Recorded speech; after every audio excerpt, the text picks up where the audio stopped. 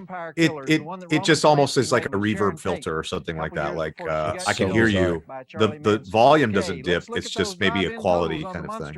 Huh. There's probably just too many things going on. Very possible. Of the masked insect I guess I just people, have to accept it. psychedelic vampire dancing, fat midget dancing, one fist fight, multiple zombies. I give it about 2.5 stars, mostly because it's an anthology. Check it out I'll be here sniffing around all night long. What is this, cheesy special effects night? What are we doing here? You know what drives the women wild, though? Speaking of pheromones, Jade East. That's the best, right? Just don't put it down your shorts. You got to go to the emergency room and everything to do that. It's nasty. You can kill household pets with that stuff if you're not careful. Can I wash this stuff off now? I'm actually offended by I'm so sorry about your, that. Improper nomenclature. Right. Oh, I like that word, nomenclature. There you go. That was good. That was good. Look at these I sets. am so gorgeous. Not an Amicus film, but basically an Amicus film. Yeah, you know, for years I embarrassingly always said, "Oh, it's an Amicus film." It's not an Amicus film. It's not. It might as well be, though. I think the sets and funding, or there's some in bed thing with. Do you see this play bar here, by the way? I can, yeah. Yeah, that sucks. I don't know how to get rid of that. Sorry, I didn't mean to cut you off. You were That's talking. okay. I think it's. I forgot what all the mumbo jumbo was, but it's not an Amicus film in title, in writing, Right. But for all intents and purposes, Spiritually, it's an Amicus picture. for sure. Look at those songs. Got B.A. Robertson, Night, Night. The Pretty Things, The Viewers. and The Viewers. These are all English bands, by the way. UB40, I'm not sure. The Expressos, they have a great song. Valentino's Not Enough. I don't know. I don't know if they're English. UB40's an English band.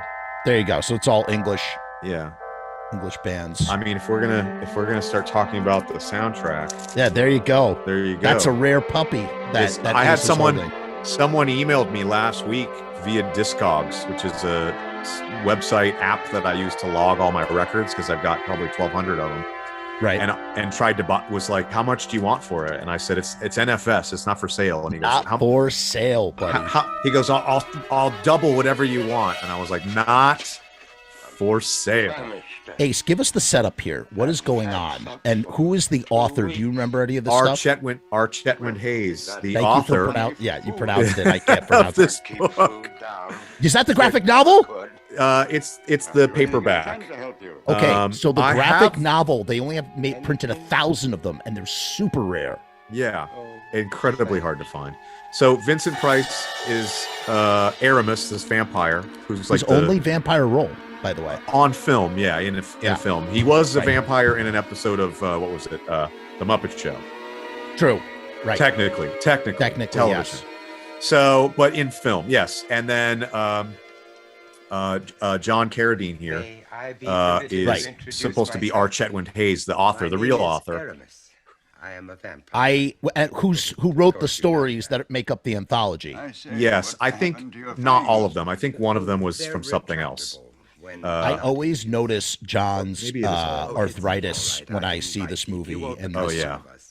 He had he was old here. He's like probably in his 90s. Very, yeah. 80s or 90s. John Carradine being the father of David Carradine and the Keith. writer of those magnificent Yes, horror stories. I was like, I knew I couldn't think of his name. I knew you'd know. yeah, Keith Carradine. Look at that. Look at those knuckles, man. Poor guy. Yeah. So you do And Vincent Price is about 70-ish here, 60, late 60s. Yeah, I mean, I know what he passed in the early 90s. He died in 92? 93, 93. maybe 90, maybe 91. His last Early role 90s. was Edward Scissorhands. Yeah, yeah. I think he did an animated role after that, but the last on screen was Edward Right. Scissorhands. And he Fantastic. doesn't really talk much because he's so like, I mean, he was at the end of his rope. Yeah, I mean, that role in that film's pretty minuscule, but what a great Great ending role, right? Yeah, yeah. I just remember him holding up those hands. You know, I saw that in the theater as a little boy.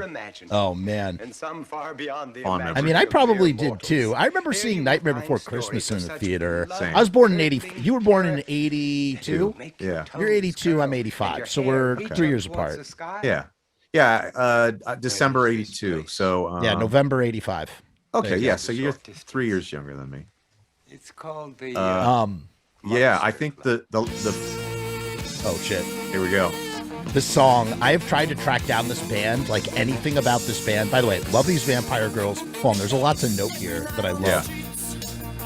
Oh, this is so great. The masks, lo-fi masks in all the club scenes, always. Yeah, it gives it. It's like punk rock. It's like very punk rock movie style. I don't know how else to describe it. Low budge. Have you ever found any information about the viewers apart from this movie? Because I've never found anything about them. I don't know much about the viewers. I don't know that I've ever looked into them. I feel like they were like the Buzzcocks light kind of thing. Oh, that's good. I like that. I mean, if this was shot in 80, you figure all these bands probably existed at least a year or 3 before. Sure. Knight, who comes on later, very Fleetwood Mac kind of very Fleetwood Mac, perfect vibe. And yes, the singer whose name escapes me had a relatively successful solo career, and then also as outside of Knight, the band Knight, as like a backup singer for a bunch of known artists. She had a great what a voice. Oh, amazing. Very totally Stevie Nicks. Yeah. And then this always reminded me of Rocky Horror Picture for some reason. Just very much so. The aesthetics. Same. It's like it amazes me. At the Monster Club never had a Rocky Horror following. I'm obviously this is full stop a cult movie. Yeah, it was a box office bomb. I think I heard everybody hated how it ended up except Vincent Price, because God love him, but everybody panned it. And as guys growing up, or people growing up in the 80s and 90s, when I saw this for the first time, I was probably 7 or 8, I don't know, 6, 7, 8 years old, and I loved it. But as an adult, as a fan of Vincent Price and anthology films, I still love it. I can't imagine seeing this in 1981 and being like, this is terrible. But different times. Different audience. You know, I love this breakdown. The werewolf wants to be you. I used to put this on every October in like the aughts, and it just would so get me, like the crisp autumn air. I'd put this on like late at night and just watch it alone by myself. Yeah. Just my vibe, man. I was just like, yeah, the Monster Club. I'm in the Monster Club. This is on a short list of things that if I ever had a candid conversation with Danzig, I would love to just be like, did you ever see this? Hell yeah, dude. When this came out in 81, you figure it was the height of the Misfits. And I feel like this is right up there, Straza. He was reviewing all those movies too, so. Yeah, for what was that, Flipside or something? The Flipside, yeah. Yeah. I feel like he had to have watched this. Here comes the UB40 instrumental that is just so awesome. He says, typos off, this sir. Is pleasant enough, but it doesn't tomato juice, tomato juice. Real nourishment. We have to take our food directly from we get a the whole source. breakdown about monsterdom here from Vincent Price, and he's got the monster chart, the genealogy chart, which Ace has. I can't believe Ace has this. This is not a repro. This is an original. Holy shit! 1981 Australian Day Bill. Motherfucker. I collect horror movie posters. You know that. Some people listening to me rant might not. So I have over 100 pieces. Only about 35 of them are framed. I have tried to track down every bit of Monster Club as I keep pulling up little props that I can, because this movie is so special to me. It's a short list of movies that I've gone this out of my way for. Creepshow being another one. Now hold up at the bottom. There is a face that you see a popular mask, or it's at least the basis. A very popular monster mask. Yes, that one. It looks like Vampire Girl. You know what I'm talking about. Yeah. Completely looks like Vampire Girl. That mask you see in the back of, like, you know, old magazines, like you see it everywhere, but like that, I always saw that and got yeah, I always felt that way too. There a couple of these illustrations by John Bolton who's a very famous English comic book artist. He's got his stuff all over the internet. Did he work in Creepy? Did he do Creepy stuff? I'm pretty sure John Bolton did do some stuff with Creepy. He has a collection. I've looked for something similar. I have Creepy #1 framed in the background. You can't see it obviously, but it might be that. That's somewhere back there. I have the collected works of like Bernie Wrightson in Creepy, and another one. There's another guy I have. Look at his knuckles, dude. Look at when he has his hand up like that. I'm just like blown away by his hand is so withered. Weathered, caved in on itself. Yeah, the Shadmock. Time is not kind to us human beings. No, it's not. Mostly. I don't mean to key in on it in a negative way. It just but mind, it's noticeable. I mean, brilliant actor, both of them. How do you feel about the Shadmock? Like, so I don't know about you, but for me, like, I mean, I always loved the stories themselves, but they were always second banana to the wraparound and the Monster Club itself. The only one of the there's 3 features, right? The only one that really ever had my attention full stop was Ghoulville at the end, or at least that's what it's called. The Hume Goo is the best one. Yeah, that was the one, exactly. That was the one that always kept my attention as a kid. Me too. Especially those John Bolton pieces of art with best for last. Yeah, I'll rant about that when we get to it, but you know what I'm talking about, where they show the ghoul. Yeah. All those pieces. By the way, this is the Expressos. Knows Had Enough. It's currently playing. Yes. Which is on the soundtrack. It's not. They don't actually perform. No, not everybody on the soundtrack, which I can readily reference here in my hand. Got it right there. Performs in the film. The soundtrack's we got The Viewers, B.A. Robertson, which is brilliant. Night, UB40. The song from UB40 is called 25%. The Espressos, which I think we were just hearing. Yeah, Valentino's Had Enough. Yes. Pretty Things doing Monster Club. I got to see the Pretty Things live, but they did not play the Monster Club, unfortunately. Which is kind of disappointing because you and I would be going to see them for that. Just for that. Just for that. But I knew of the Pretty Things because of the Monster Club. So when I was at Little Steven's Underground Rock Garage Festival, I was like, yo, the Pretty Things. But they didn't play what I wanted to hear. So, well, the Pretty Things were like almost like a Rolling Stones. Like they almost kept making it. Totally. They were big over. They were contemporaries and rivals of the Rolling Stones for sure. Yeah.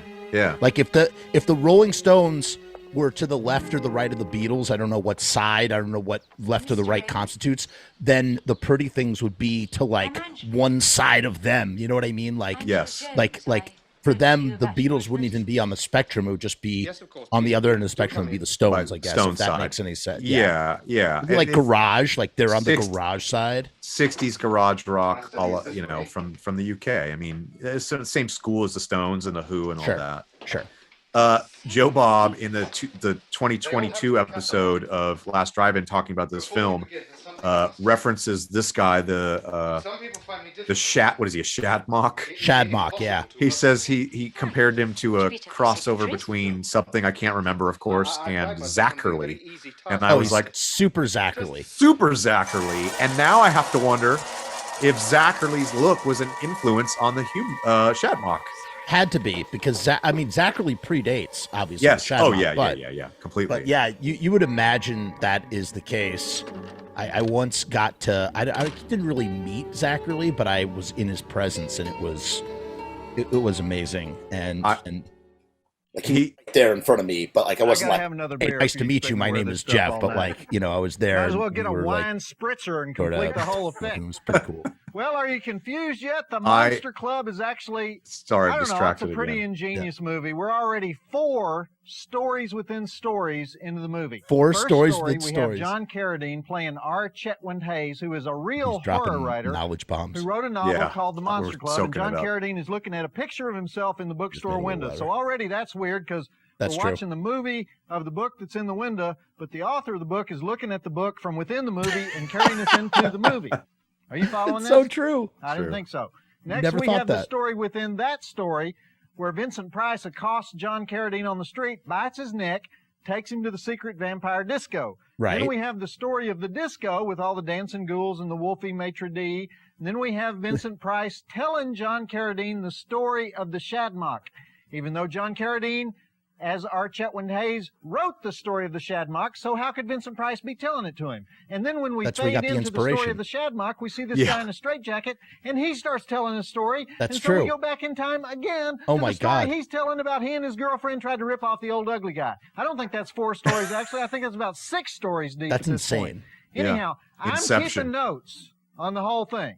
But if you want to follow along with me, And try now to it's count snowing, how by many the way. stories within Yeah, what a stories weird within thing to stories there are in this thing. It really, in the it's middle really of the kind of show. mind-boggling. Not as mind-boggling as this outfit, but mind-boggling. Okay, back to the Didn't even whistling mention the snow. Shadmock.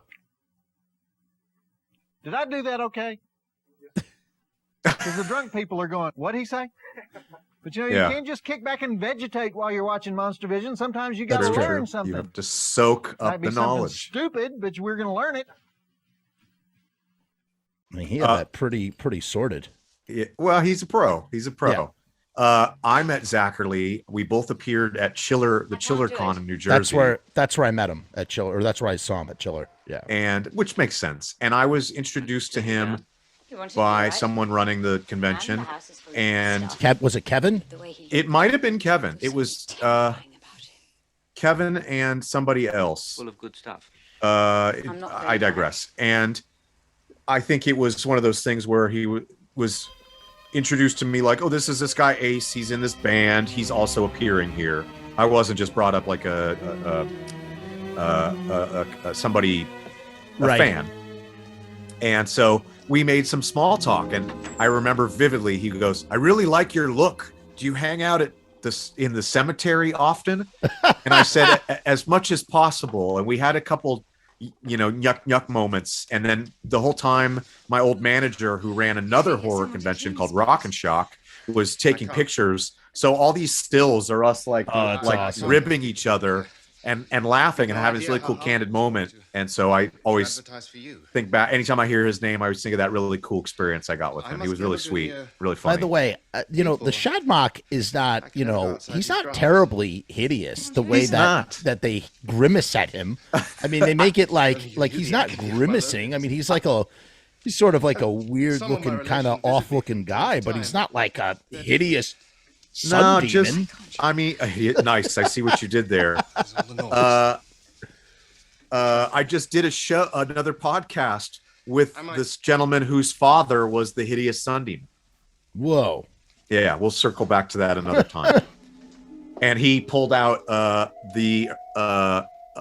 don't know if it was the original, might have been, but it was the famous Monsters of Filmland, That's cool. Basil Gogo's hideous sun demon. And he goes, "Oh, I keep this painting of Dad in the house." And then I pulled down I've got a Creature from the Black Lagoon one here, signed by Basil. We were being nerds in the middle of this podcast, just like we are. Yeah. But I would think that if this is supposed to be 1980, that if I can't remember his name, I think his character is referred to as the Raven, but he's got a name. The Shadmock. If he went to like a Batcave goth club in 1980, 1981, Oh, yeah. he'd probably pick up on some chicks. If he threw on some Specimen or some Easily alien would sex score some chicks, man. fiend or Bauhaus, he's good. Dude. He's got the eyeshadow. He's got the gloves. He's got the eyeshadow. Yeah, the fitted pants. He's got This the is gothic so- castle. Yes. This is He's like obsessed with it's cats. so Amicus soaked. Like this is just Oh, yeah. every Amicus anthology. Well, it's supposed to be a wink and a nod to a lot of those. Yeah. He says the living, which infers that That was he's a not Freudian exactly Freudian alive. slip. Yeah, I exactly. never even realized that. So he's like not even fully alive. Yeah, he might be some sort of zombie type. Some sort of undead creature. Yeah, there's something going on there. Don't ever want to hear a Shadmock whistle. No. It was no use. It just made people curious. Look at that part in his hair too. So that's had to see weird. what was underneath. That's Yeah. probably the weirdest thing about him. Even like the Much better yeah, to get like over the you know, shock right if at the someone was beginning. like, "Oh, he's hideous," I'd be like, "He's not Then they might hideous," even but go he's got a ahead. really weird part down his hair. We need to give him a nice, like a quiff, Yeah. Imagine if he had a devil like lock. a devil lock, yeah, or like if he had a devil lock, he'd look like one of the Misfits roadies. Yeah, he'd be ready to go. By the way, the music, I don't know if you know what the music this is. If this is on the soundtrack, but this is tremendous. It's on the B side, and I think it's right. Yeah, there's some orchestral stuff on the B side. Yeah, it might be Pavane by John Williams with the Douglas Gamley Orchestra. I'm assuming, because these all go in order, because then there's also the Transylvanian Terrors, which I don't think is this, and then Vienna Blood, which is from the next segment, and then Ghouls Galore, which is that wispy. Oh, my favorite, the electronic one. That's my favorite. Yeah. So in case people are wondering, so basically she's there to rip off the Shadmock. He's obviously got crazy ancestral wealth. Yes. Or as he puts it, his relations. He calls his family his relations, and he's in love with her, and she's just there to rip him off and whatnot, and they're going to get married eventually. Oh, spoilers. Yeah. Well, he's trying to lure her in with his sweet demeanor and his wealth. Is he luring her? I think not luring. He's trying to woo her. You play. Yeah, woo. Some wooing. And so he's the other con man, and she's what we call the honeypot. So yeah. So there's the con artists. Look at that part in his hair. Beautiful. I mean, it's almost it's beautiful, but it's almost toupee-ish. A little toupee thing going on there. I think that's the real thing. If he was a little bit older, I would suspect a toupee is what I mean. Yeah. I think that's the real thing. I think it was just an era where everyone that had full hair had this big wafting, late 70s helmet hair. Speaking of helmet hair.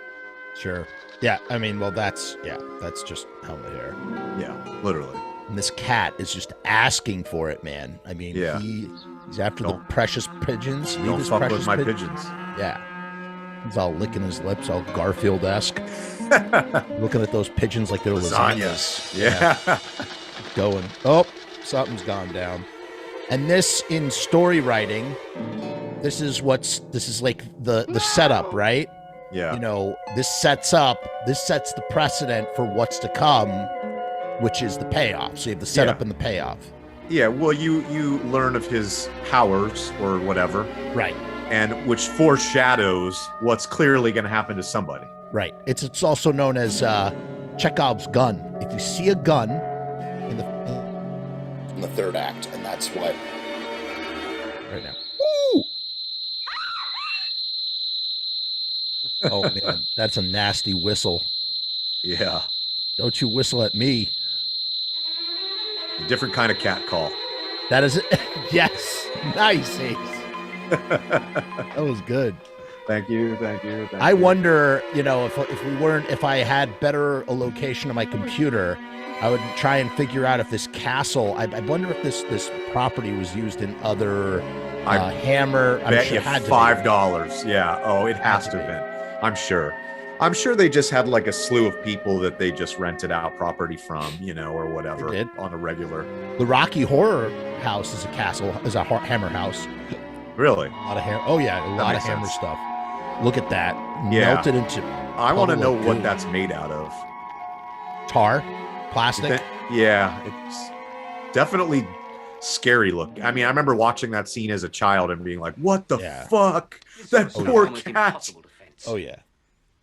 Too specialized, and we need a ton of it for the meltdown value. Yes, a ton of it for meltdown value. He's just such a friggin' impatient asshole. Yeah. Well, he's an asshole in general, but he's so impatient too. He's like, rip off the guy, break his house and rip him off, and do it quickly.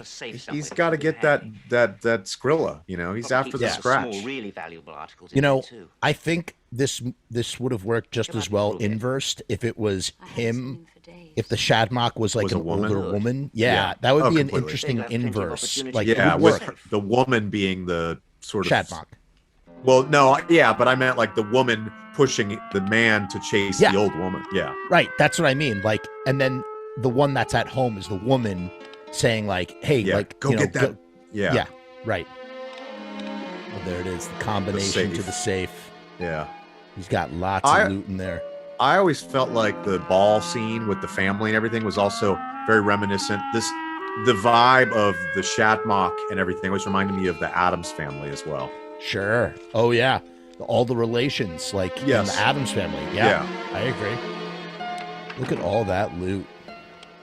That's how I keep my money, just in rolls in a safe. Yeah.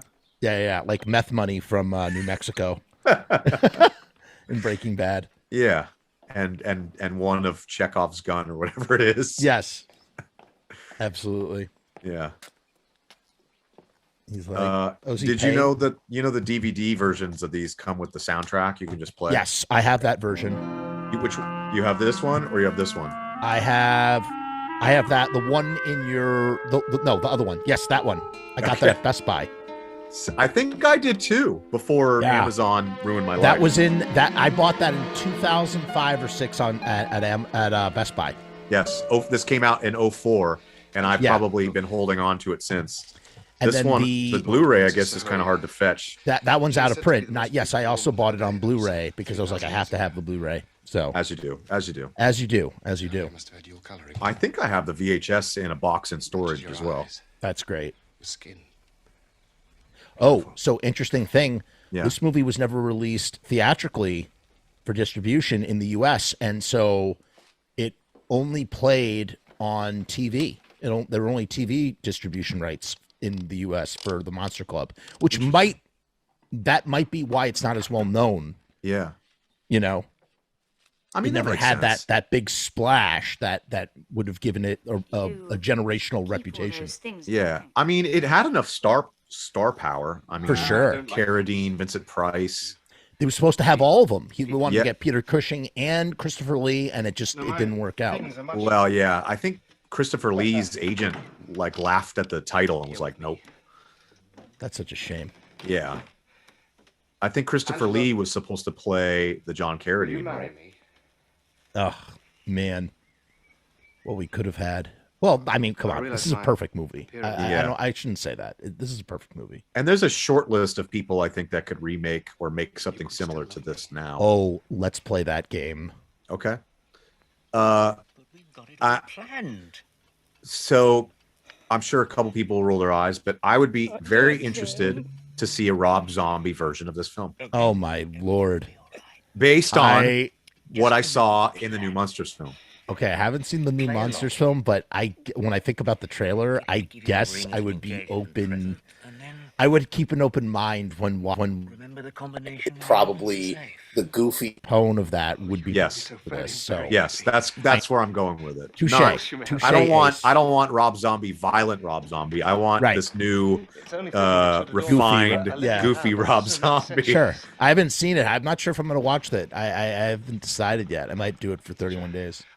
It's if you're a Monsters fan, it's worth watching at least once, even if you hate it. That's the thing. I'm not really a Monsters fan. I don't have a problem with the Monsters, but I didn't grow up on it, so it's not a sacred.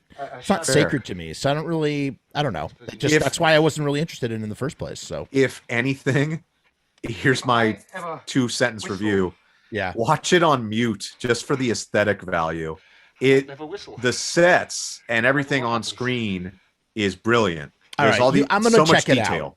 So much detail. Okay, you sold it to me on that. I'm going to check it out. The plot and the acting is what it is. However, I read a review where someone said, if you hated the film, you clearly weren't really a true fan of the original series because they're in line. It's schlock. It's not supposed to be right. Like Batman and Robin. Like Batman and Robin and Batman 66. Yeah, it's like if you did a prequel to that, it'd have to be the same guys in blue spandex being goofy, right? Sure.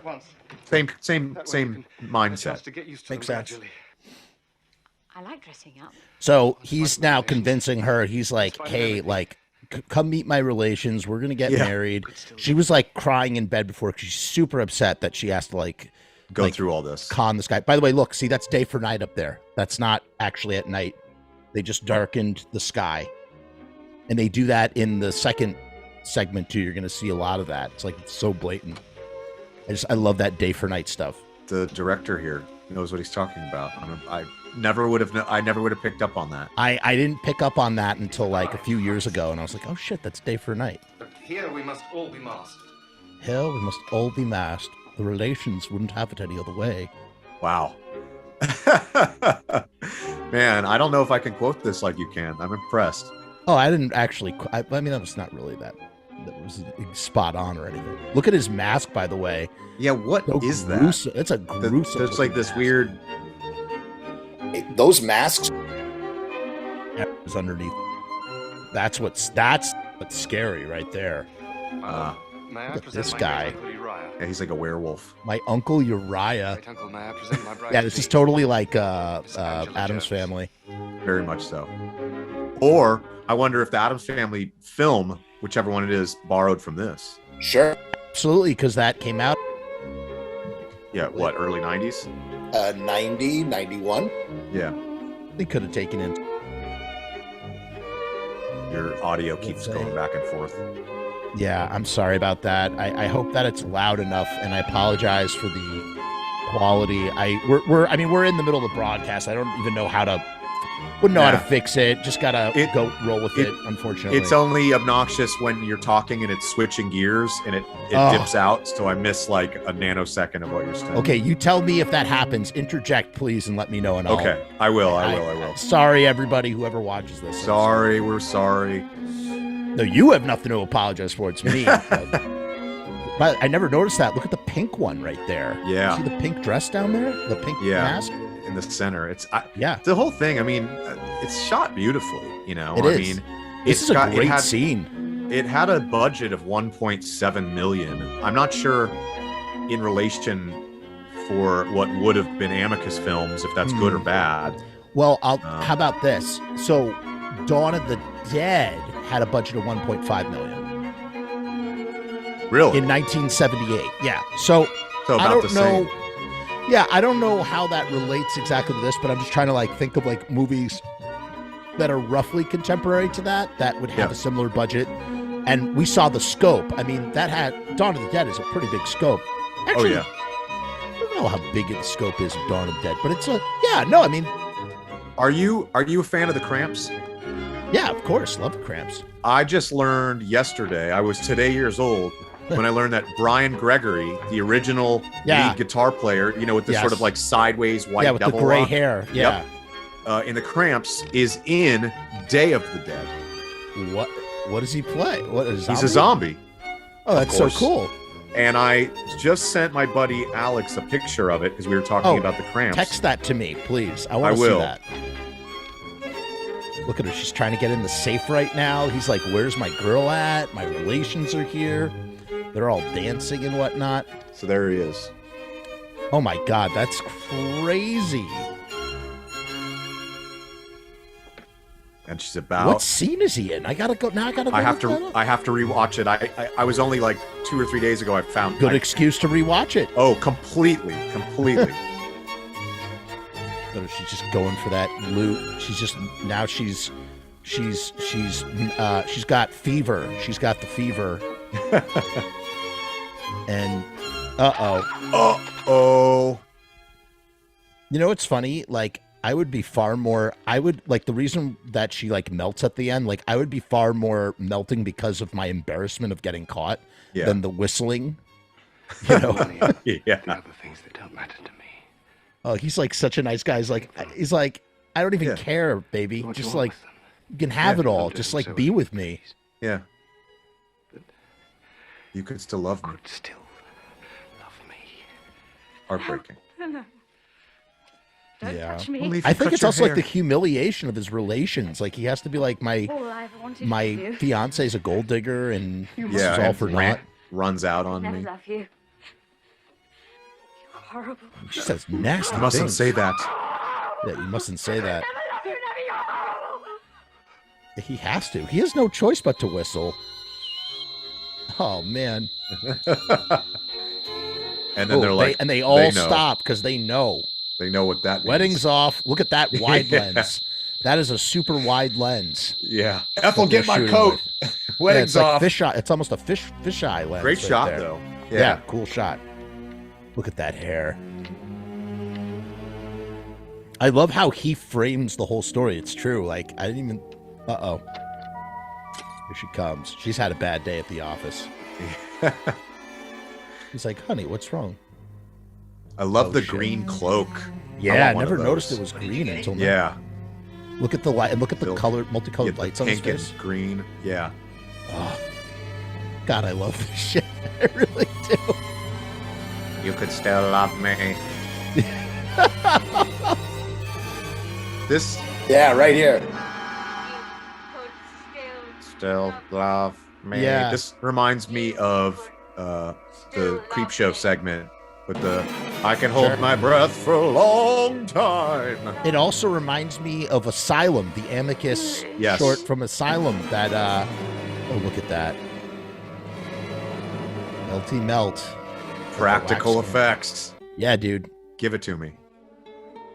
How Was this humiliating. the same director as Asylum? It might have been. It's possible. I love how he's humiliated. He has to like sit in front of his relations. They're all like staring at him. He's like sad. Poor Shadmock. Manner.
Well, they saw the joke. They get it. I'm a vampire. Ha, ha, ha. Can I change my clothes now?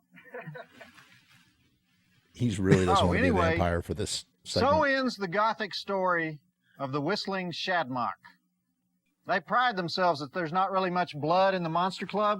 In 1980, when this movie came out, Vincent Price hadn't made a movie in 5 years. What? know John that. Carradine wasn't getting much work either. Of course, Yeah. John Carradine, Fair. he complained right up until his dying day that he didn't get enough work.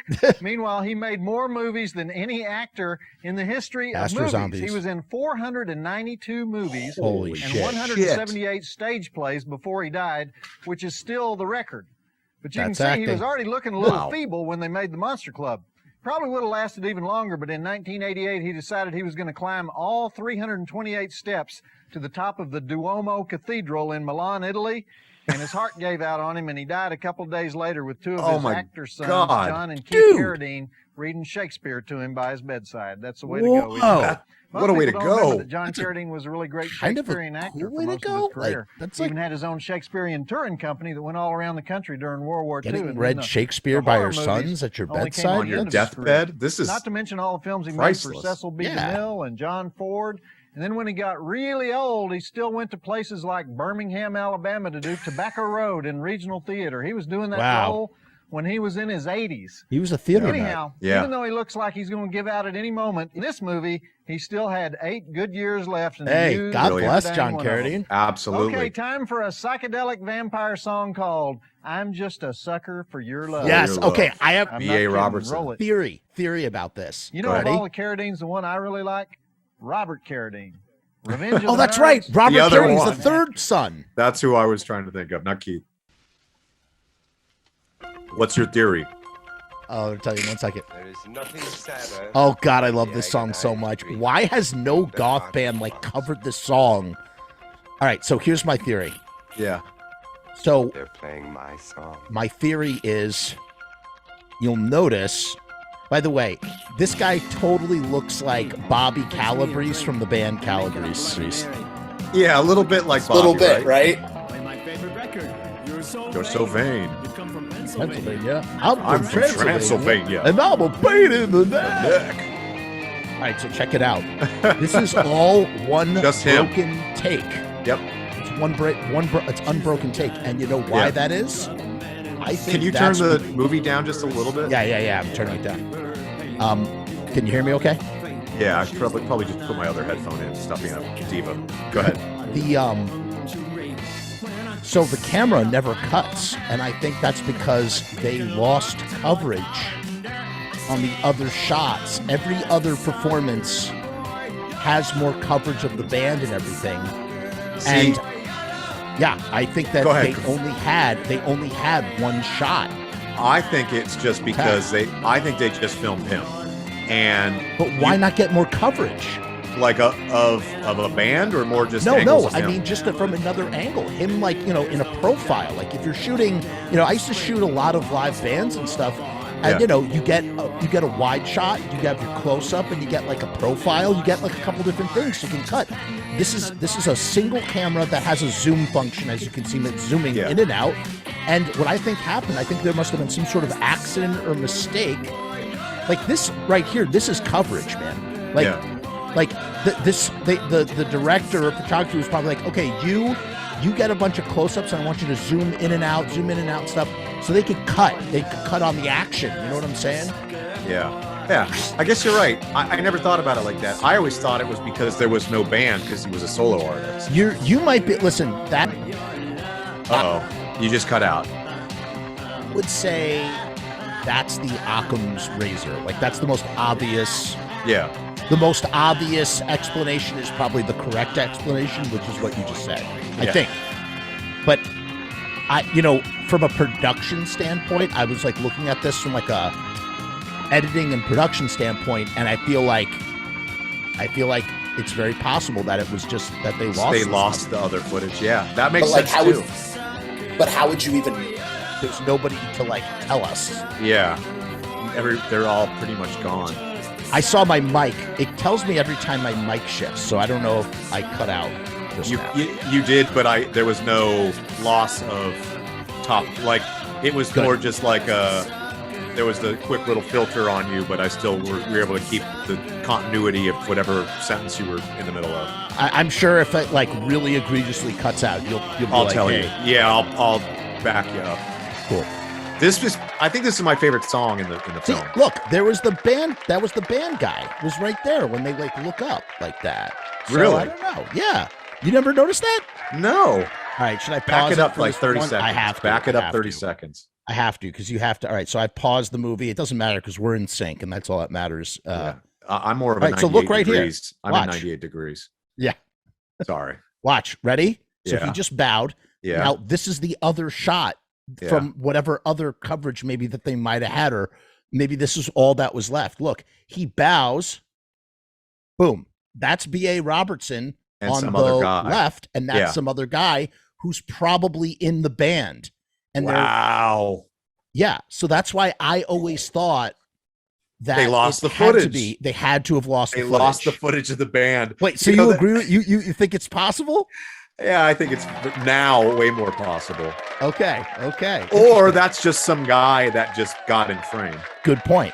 Because when they're zooming in on him, it almost looked like, I know there was a lighting truss, but it looked like there might have been a drum kit or whatever, but I didn't see, there's no shadows. Right. There's no other performers going on like shadows. Right. You know what I mean?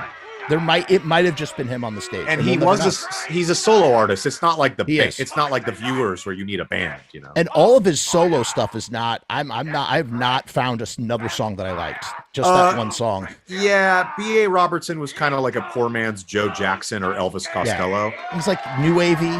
Yeah. New wavy. Yeah. Everything else. I never really got into it. I wanted to because I love that song so much, but you get what you get because it's specifically for the movie. To show you an excerpt from my latest film. It is, I assure you, so very close this guy's talking about like how this guy's a producer who's also a vampire, and he's like named after the actual producer of the movie or something. His name is what do you call it? Play on words. Play on words of the actual producer. Yeah. Milton Subotsky or whatever. Yeah. He was a night worker. Yeah, we got an introduction from the werewolf MC, which was cool too. Yeah. probably the best makeup in the Monster Club. Probably, yes. Yeah. They spent all the budget went to the werewolf man. Yeah, and then they were like, "Well, we're out of budget's out. We got to just all go right, get some rubber masks for everybody else." So there's Britt Eklund, Scream Queen. Oh, really? Yeah. Yeah, I'm not familiar. Enlighten me. What else is she? She was in. Oh, was she in Asylum? She might have been. Oh, maybe. She's in a bunch of Amicus films. Okay. And she also is friends with, I don't know how to word it properly, used to date, whatever. Yeah. Phil Lewis, the singer of LA Guns, the band I'm in. Oh. Right Phil, on. my singer, is from England, and so he's an English gentleman, and he was around when he was probably in the UK still when he this knew was her. going on. He Yes. knew her. Very well. He actually put me in touch with her. That's cool. Probably geeked Britt out Eklund, hardcore. and Britt Eklund and I talked on Facebook Messenger a few times, and she said, "Oh, Philip tells me you're in his band and that you're a fan of my film Monster Club," and I was like, yes. That's awesome. Did you was pick her cool. brain? You got to pick her brain and stuff a little bit about it, or just... I just was like, "Thanks for responding and nice. How are you?" I didn't really nerd out. I kept it pretty brief. Look, day for night. See that? Day for night. Wow, yeah, that's obvious. All right, I'm going to pause this real quick. Sure. So yeah, so what they clearly did here is they shot this during the day, and I'll tell you why.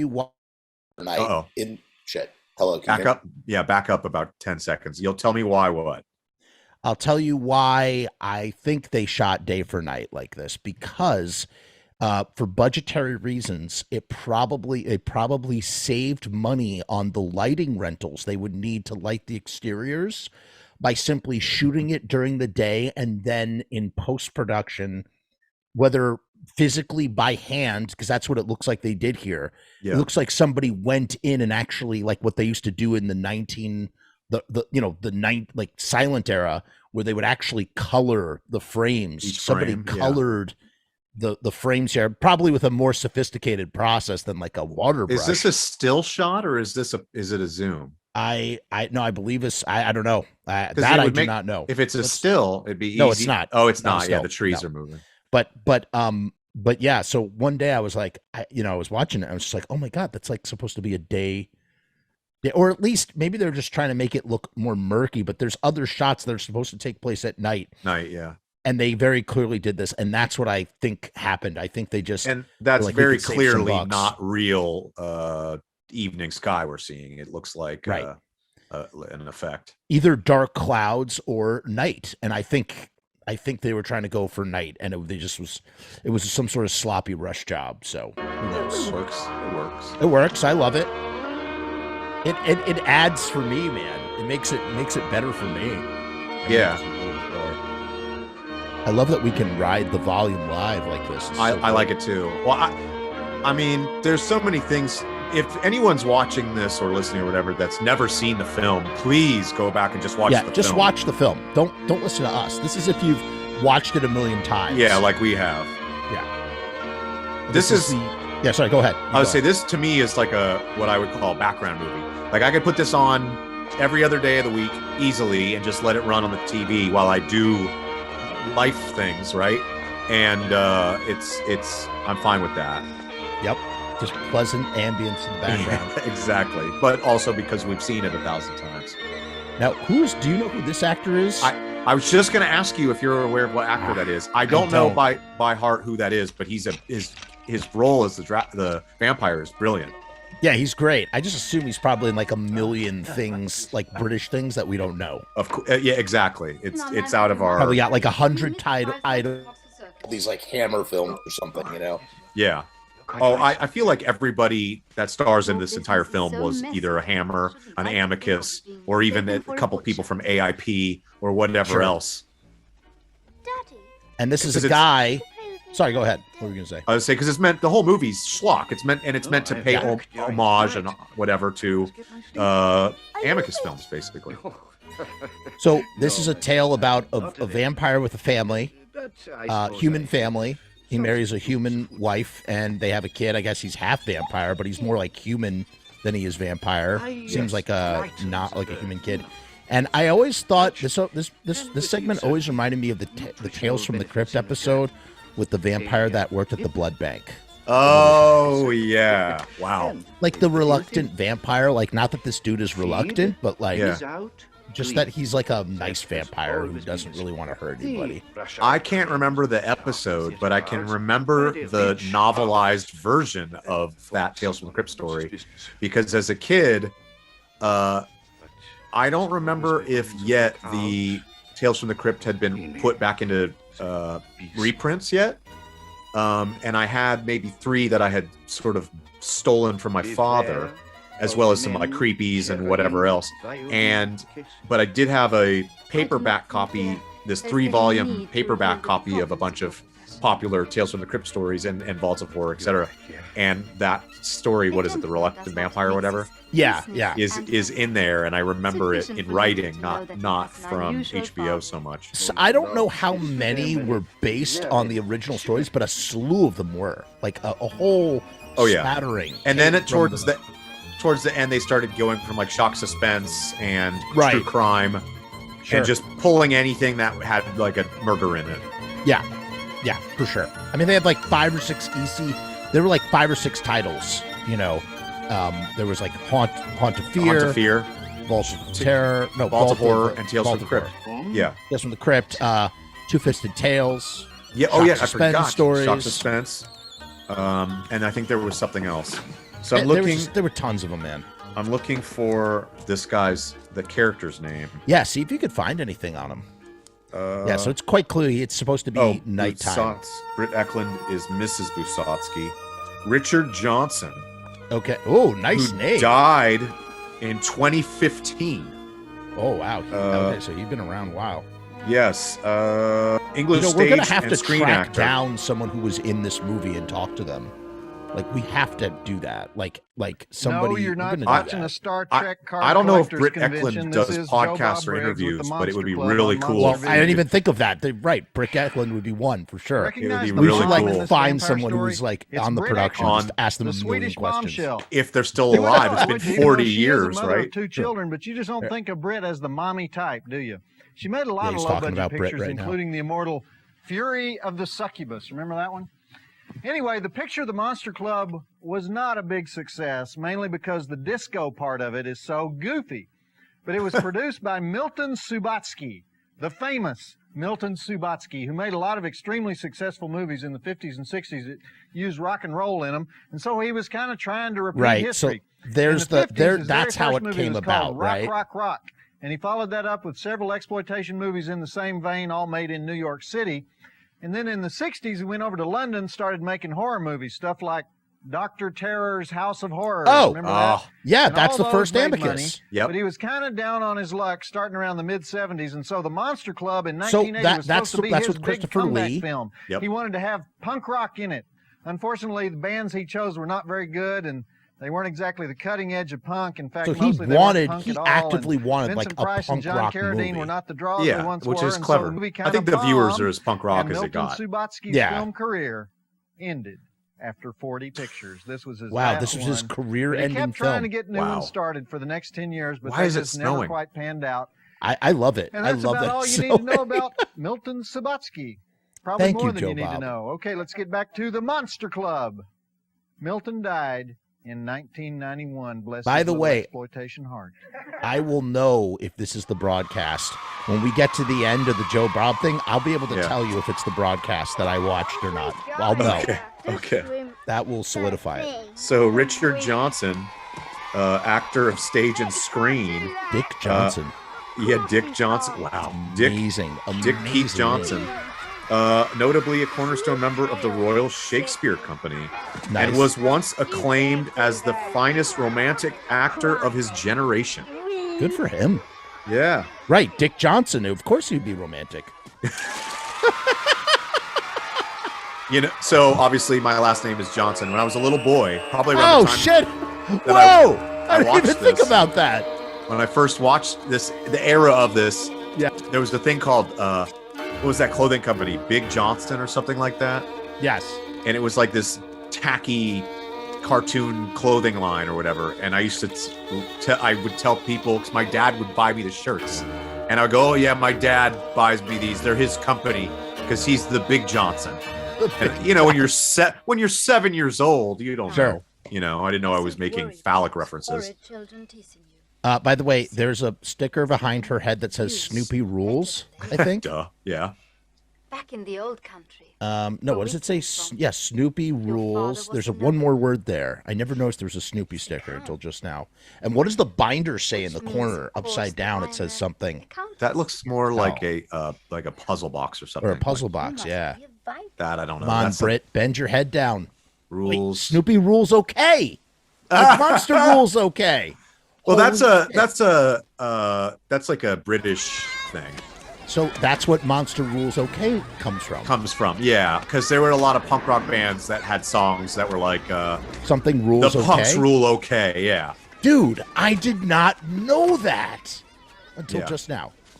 I don't care. I'm better than all of you. I'm a Viscount. Doesn't Generation X, Billy Idol's first band, have a song called 100 Punks, and the chorus is like 100 punks rule okay? That now suddenly all makes sense to me. Yeah. And I wonder if producer dude, maybe, who knows if he was really that keyed in, but it was probably like, okay, I want you guys to write a song called Monster Rules Okay, so it feels punk. Yeah. You know? I'd love to know if the songs were all written for the film. Obviously, the Monster Club was. Yeah, yeah. My mother told me never to speak to strangers. Here we have the world famous Donald Pleasance. Would you like a icon? Yeah, dude. 6 bullets, man. 6 bullets.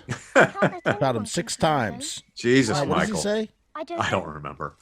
There must be a 6 times. I'm not a Halloween guy, so I don't really know. But I know it's like a popular meme casual right now. fan. Yeah, well, I mean, it is October. Yeah. But think about it. He just come off the heels of Halloween 1 and 2. That's right, Was and 2. He was either 279, right? No, 81. So he was probably shooting it right around this time. Yeah. I bet you he was making both these movies in 1980.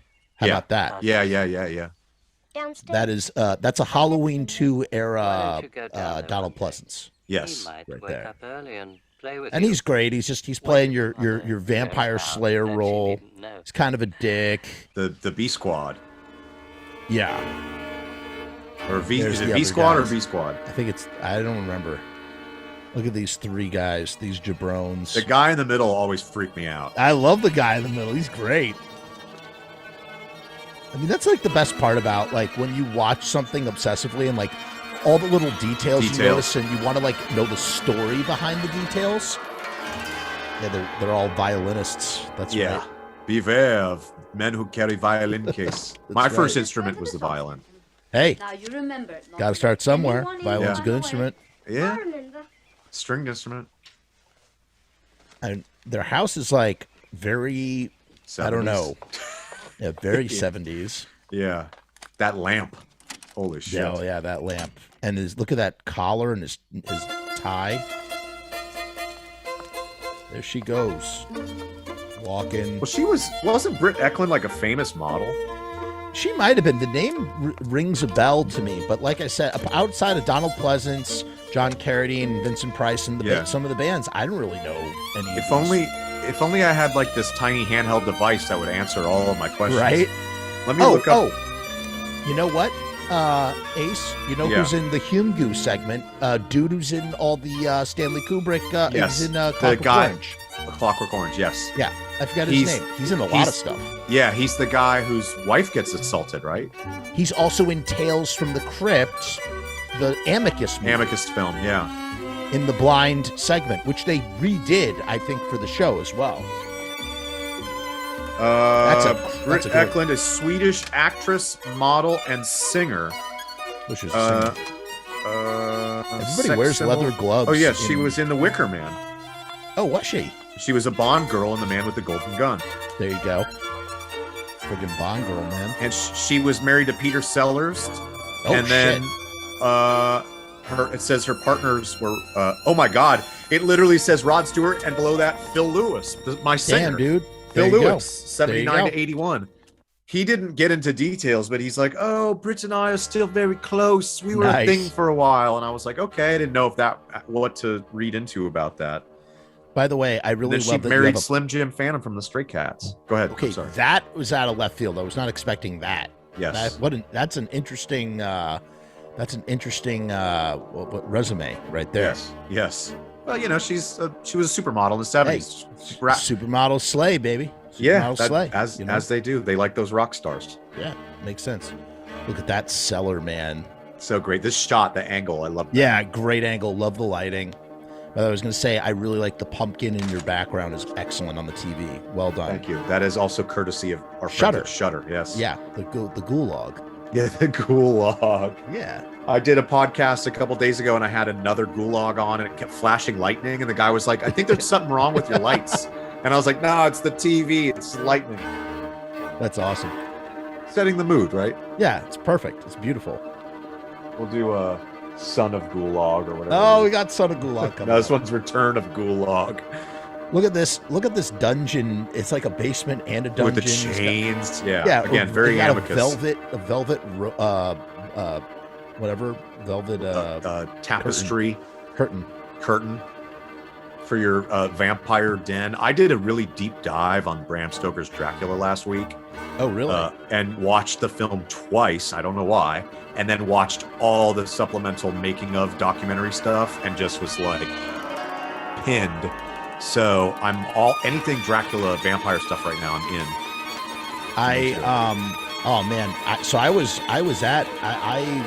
I got to visit Whitby, England. Really? And yeah, I was like there, where like all the locations and stuff. I went to the Abbey. This is a pretty rad place. Where is your father? Come on. Well, Sorry, go ahead. You go. I was just gonna say the guy in the middle, that face, that stoic face, just excellent. It reminds me. Okay, watch this. Of like Herman a Bond Munster. villain. Yes, you're so wrong. Tim Curry. You're right. Boy George. Tim Curry, Boy George. That was Donald Pleasance doing his usual outstanding job as the creepy clergyman with a violin case, and audiences just love to see Donald lurking around, skulking around like he does in the Halloween movies where he says, "This is pure evil." I love it when he says that, evil. All right. This is a long mother of a movie, isn't it? Oh, the director, hour and Roy 44 Ward minutes. Baker, called it an awful failure. He thought the script was weak. He thought the bands were too obscure. Boo. He especially didn't like the fact that after it came out, he never directed another film. Yeah, and there's he's been that. over in London doing TV series ever since. And The this bands was were guy pretty who obscure. At one time was considered Yeah. a brilliant young director. He did A Night to Remember in 1959, and then somewhere along the way, he got into these horror and sci-fi flicks, and he made about 10 of them that are considered the best to ever come out of England. Stuff like The Vampire Lovers and Scars of Dracula and Dr. Jekyll and Sister Hyde. Not that awful remake from a couple years ago, the one from the 70s. And Asylum and The Vault Asylum. of Horror. He also made The Legend of the And Seven Vault of Olden Horror. Vampires, where they tried to combine horror with kung fu. That was a royal turkey. But most of the stuff he did was halfway decent. Vault of Horror is But the let's face sequel. it, after you've directed to The Legend of the Tales Seven from the Golden Crypt, yeah. Vampires, they're not going to call you up to direct Gandhi. You know what I mean? I have the Anywho, let's posters go. for those What too. does the little boy So see great. behind the curtain in the basement? Roll Let's it. see. Let's Show find us. out. Donald Pleasance, he has those eyes, you know. He can do stuff with just his eyes. Not since Peter Lorre have there been creepier eyes. You know what I can do though? I can do something with my tongue. I can do another impression. Oh God, Kiss. that was Tim Curry. Oh, Kiss. Said kiss. Kiss. All right, the jig is up. They know We are where the B Squad, Sonny. the B Squad. You were right. It was the B Special Squad. branch concerned with blood crimes. Blood Crimes. Now To that is the eradicate name curse of Of a vampires. band. a band or That's an my solo album. It's me Yes. and Robbie. He's getting dark. Me and Robbie Robbie Bloodshed? doing Said his father Robbie slept Bloodshed doing downstairs. blood crimes. Blood Crimes. I love it. Your father has been the most difficult case of my career. Oh man, I've hunted him for I just months. love how everybody is wearing everybody wears leather gloves in this universe. I have a pair of leather gloves. I've got Yeah, I mean, just like No it's joke. just like a thing. It's a look. It's a look. It is. It's a look. No, you can't go down there, you can't. Take him down. Can't. So proper. he should witness the end. Father will hear about this. Father will hear about this. Well, I love how it's about to turn completely into a comedy. Right. Because up to this point, it's not really a comedy. It's severe. I like at the end of the segment where he's like, click, click. With the Yeah. It's not even really a coffin. He's just like sleeps in an open box. Yeah, it's get some air going in there. It's musty with the lid. And the candles. Mood lighting.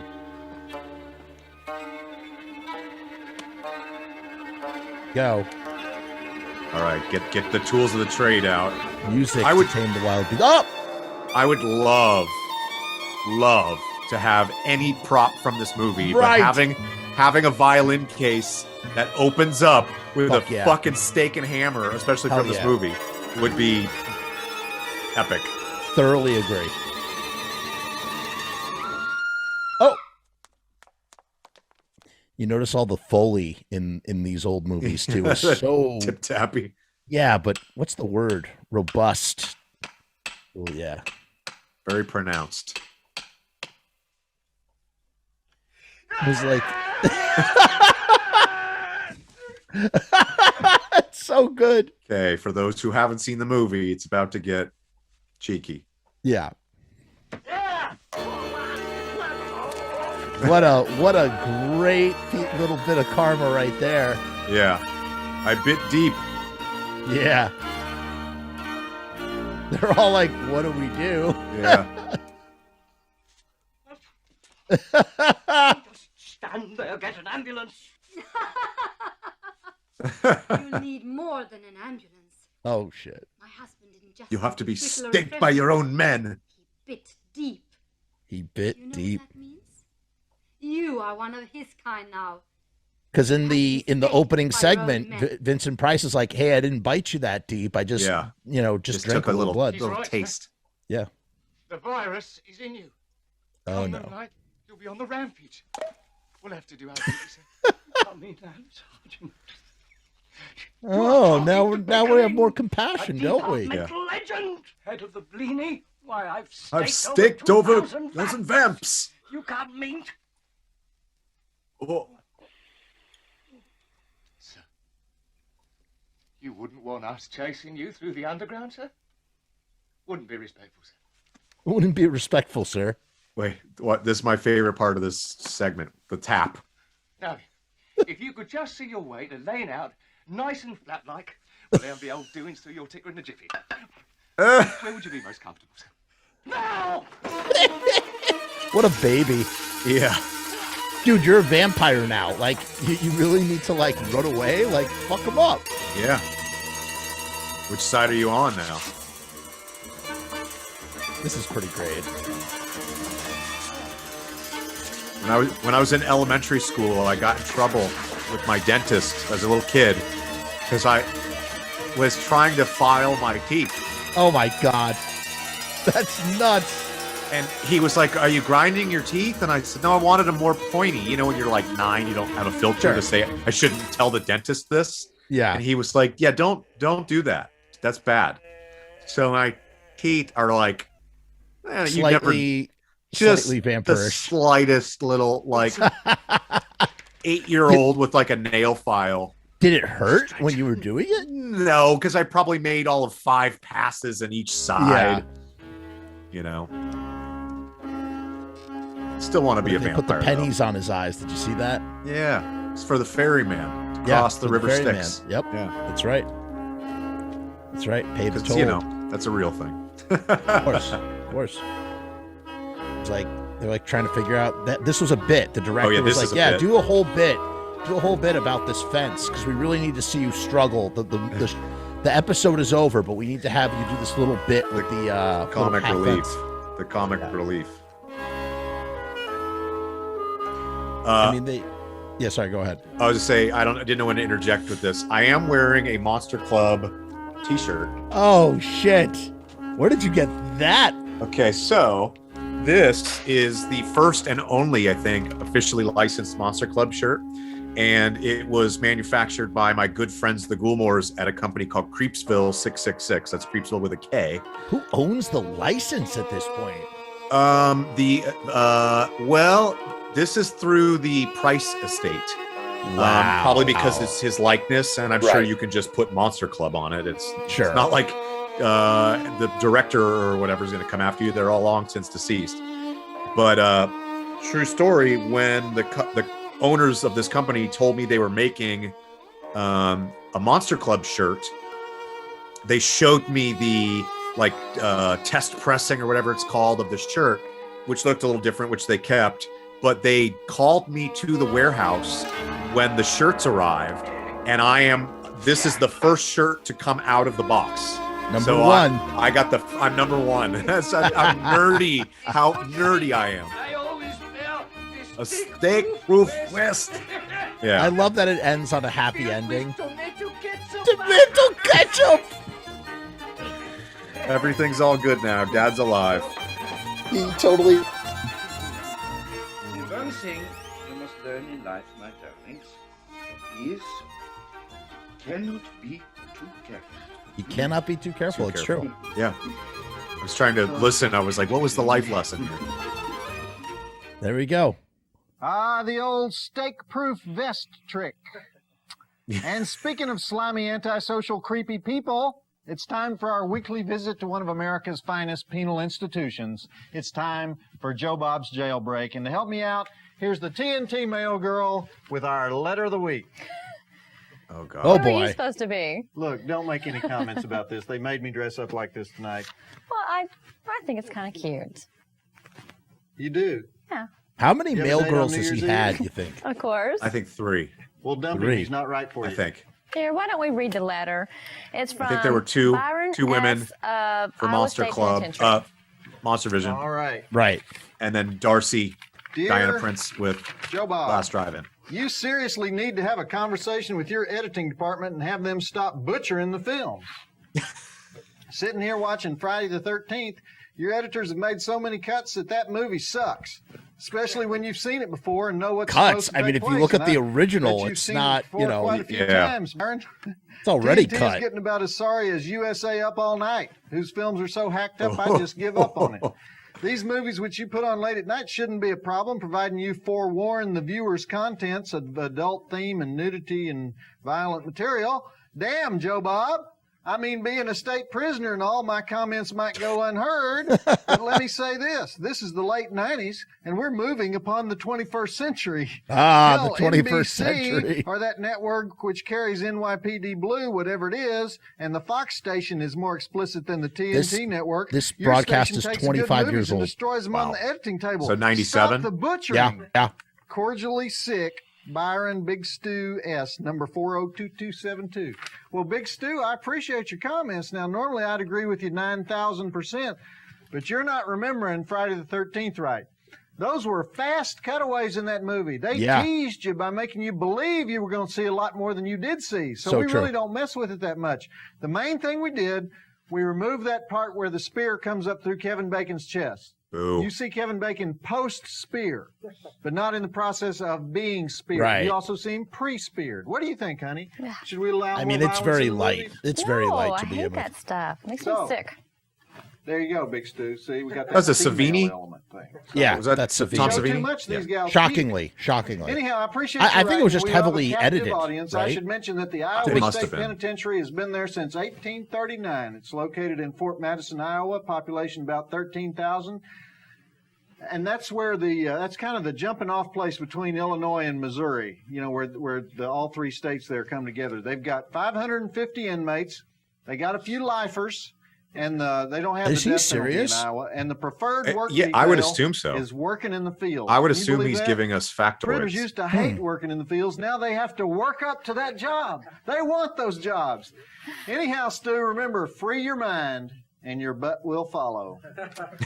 Honey, I got tickets to Paul's Lamplighter Inn New Year's Eve special. Harvey Wallbanger, Lamplighter Food Till Inn. You Puke drink specials. Free cab rides home till 8 Why do I a.m. know that? Sounds Ah, fascinating. because of the Have a date. Lamplighter Motel, where you can What That's- could be more fascinating? leave all your than worries Paul's in the Lamplighter? drawer. Music by the Four That's it. Oreos. Have you ever seen them? wear baby blue tuxedos, sway together a lot. Women have no taste. Never heard of the anymore, four you know, Oreos. it's a problem Sounds with interesting. But speaking of I fine just women, want Oreos. here's a Yeah, woman me too. singing a song about how great it is to be a stripper. Oh, And that's yes. Susanna Here Willis we as go. the stripper. Yes, we're still watching the Monster Club, so roll it. I think Roll a couple it. of naked garbanzos slipped past the censors right here. Watch this real close. That's Not true. that I would encourage that kind of thing. And I He shouldn't did say call them 2 breasts at the garbanzos. beginning. You know, there's a GIF, Couple of Grand GIF, Tetons whatever. slipped through on it There's right a here. there's a popular GIF that's circulating on social media that's from the Monster Club. This part right thank here. you for a very pleasant evening. Where? I really must I'm- go. I'll show you. What? No, when she strips, when she becomes a skeleton. Oh yeah, I've seen that. It's yeah, it is. You're right, I guess. Huh? Maybe I'm All right. just so used to seeing Monster Club stuff that if I see it on the internet, I'm not like, wow, the internet is paying attention I get to excited. the I'm film. like, hey, that's Monster Club. That's Monster Club. I'm like, nobody Yeah. cares. Yeah, yeah. So I have a Monster Club tattoo, I didn't know that. and I will show you what it is when the scene comes up very shortly. Okay. All right, let's talk about Night for a minute. Let's because I literally, I've watched this so many times and like Yeah. thought about the band members and like they're just, I don't know, and it's like literally this one moment in time. Like you have the beret guy right here. Yeah. He's a beret playing bass player, and she is really she is first of all, she's gorgeous. Yeah. She's got a hell of a voice. I love her outfit.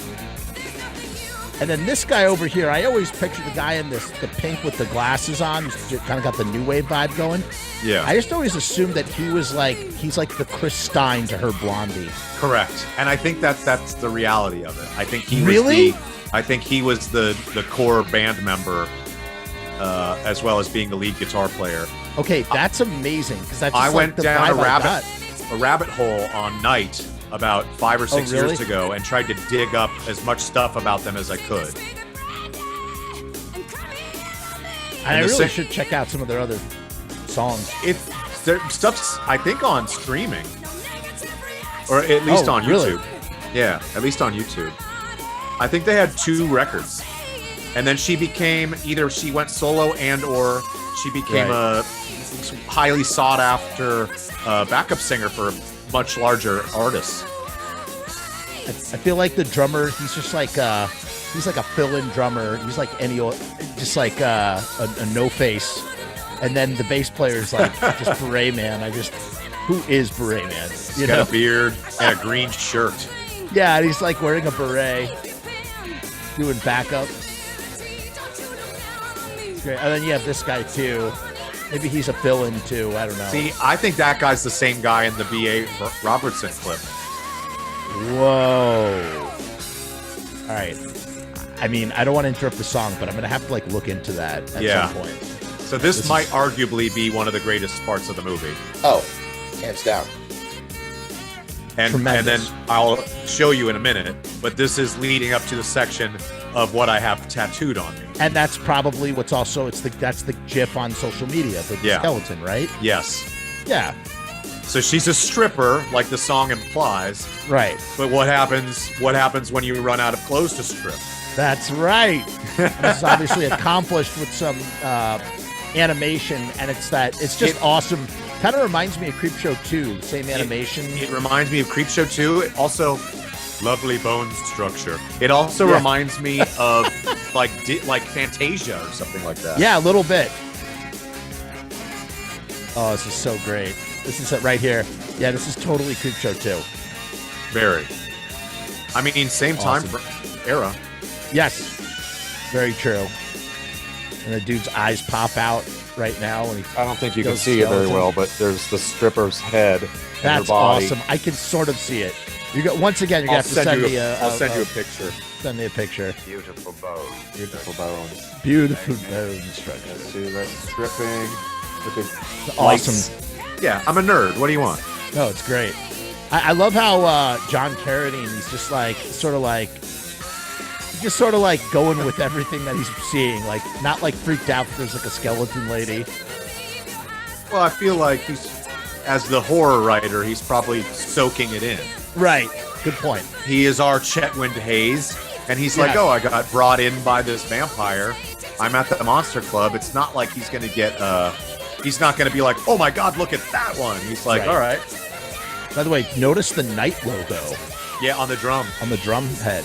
Look at that. I like thing. that it's logo like with vampire the sort of, bite. Yeah. Vampire fang. Oh, and there's a piano player too, right? The guy in the red. Yeah. That looks like the funnest party ever. Aramis, yes. That girl there at the bottom of the chart. Here we go. My favorite. Not a monster. Well, no, that's a hume. Humgu. Cross between a ghoul. The most unthreatening name ever. Well as mating For the with most each other, terrifying creature of all. Uh-huh. Human beings. The results are nearly always disastrous. And, you know, interestingly enough, What do they do? the advertisement, the whole family genealogy chart is cut off. Oh, shit. Doesn't go that far south. Humgu is not reprosented there. How about that? No respect for the Humgu. No, but you can find reproductions of that online. God, this is such a good track. One last let's see thing, it. right? Oh, I don't know if I've seen that one. Club Monstros. This is from España. Oh, man.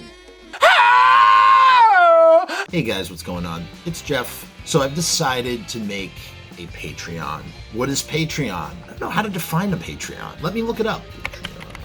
Patreon is a membership platform that makes it very easy for creators to get paid for the things that they're already creating. I want to do it full time. I want this to be my full-time job. In my efforts to make that happen, I've set up this platform. Is it going to work? Is it going to be successful? I don't know, but I would rather try and crash and burn than not try at all. The goal is to create enough passive revenue so that I can continue to do this full-time, uninterrupted. Why? Because I love to do this. I love creating content. I love making videos. I love shooting films. I love doing podcasts. In case you couldn't tell, I love to talk and I never shut the fuck up. So right now I've kept the Patreon incredibly simple. There's 2 tiers, and that may change in the future. The Murdergram is a simple way to extend support for all of the hours and hours of free content on the channel for nothing more than $1. 38 cents goes to Patreon. What's $1.38, eh? It's less than a cup of coffee, but it's a great way that you can show support for very little effort. When you divide that $1.38 by the hours and hours and hours of time spent listening to this endless drivel of content, the dollar cost average works out. Next up is the YouTube casualty for $6.66. The YouTube casualty is loaded to the gills. Enjoy the archive ad-free, as well as ad-free early access to special docu-style podcast videos, music reaction commentaries, and the like, a month before they drop on YouTube, loaded with ads, I might add. You're also going to get exclusive content and behind-the-scenes content that is not available on YouTube or anywhere else. So you get to peek behind the veil. And believe me, there's a couple of choice pieces. Most of all, more than anything, whether you join the Patreon or not, I just want to thank each and every one of you that comes to the channel, that watches all the shows, that leaves comments, that participates, that subscribes. That's really the most important thing. This is just trying to find a way to earn a living as an artist. And with that, thank you for my TED Talk. Join the Patreon, because we need you! 66 cents. It's a Spanish lobby card. Dude, you got the I also have a French Grand that's about 5 feet tall. And you have that framed, right? Well, technically it's in a frame, but in front of it is my 59 House on Haunted Hill French Grand, which takes precedent over the French Grand for this movie. Is terrible looking. It looks like someone, like a 7th grader, made it in an art project.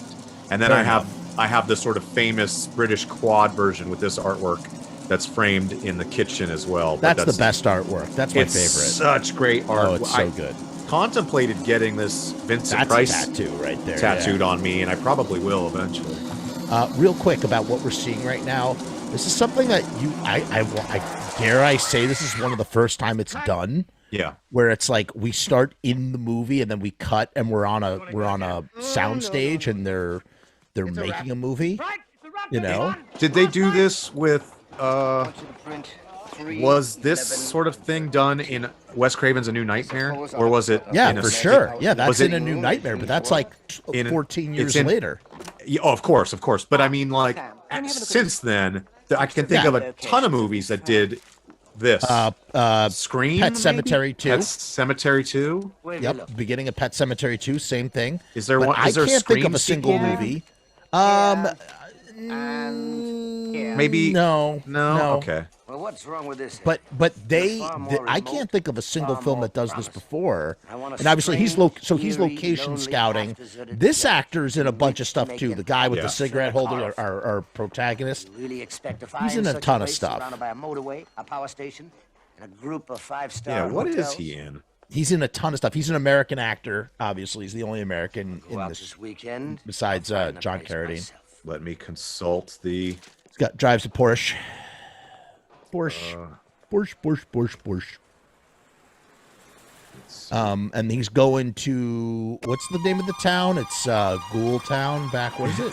In the book, it's Ghoul Town. I don't remember what it is in the film. We're gonna find out in 2 seconds. Love this score. Yeah, what is it? Something for ghouls?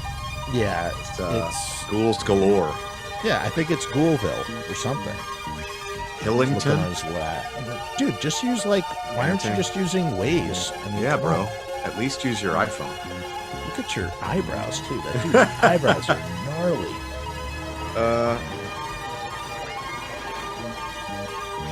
I'm trying. This music is freaky deaky, man. It's very goblin-esque. It is a little goblin-esque. There you go. Yeah. Lothville, yeah. Lothville, which is ghoul jumbled.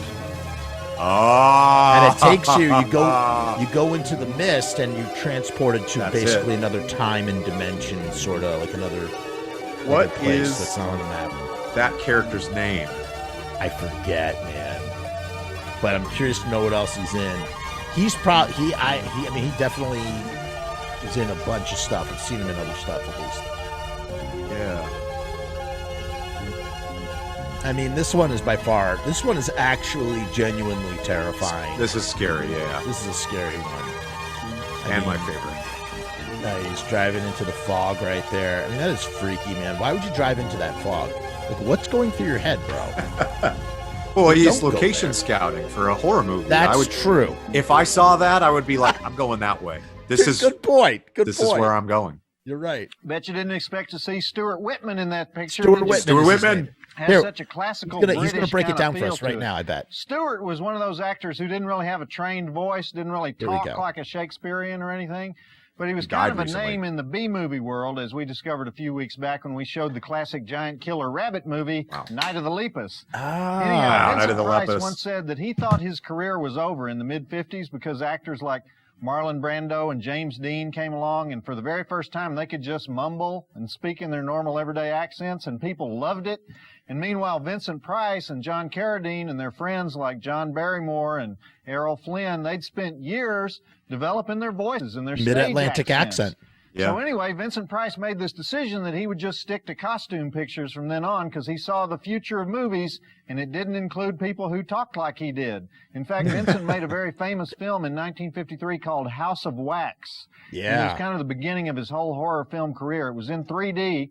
Even though it was directed by a one-eyed man, Andre Detoth. He couldn't even see the 3D he was in a movie called Ghoul. If you remember that movie, Shock. Vincent Price had a mute assistant. Shock. Yeah. A guy who didn't have any lines. That actor's name was Charles Buchinski.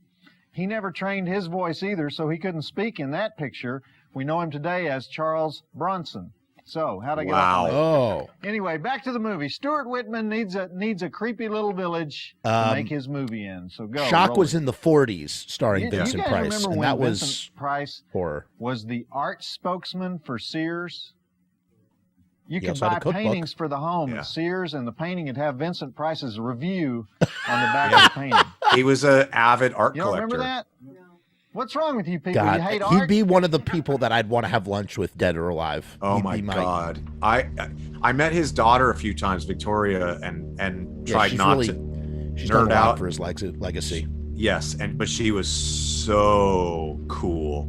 I bet. You know, when you're like, wow, what your dad did is just, I'm a big fan, and she was just seems like an amazing woman, very sweet person. But yeah, apparently he was, you know, between not just his acting but his art as an artist and art collecting, and also he was a well-renowned chef.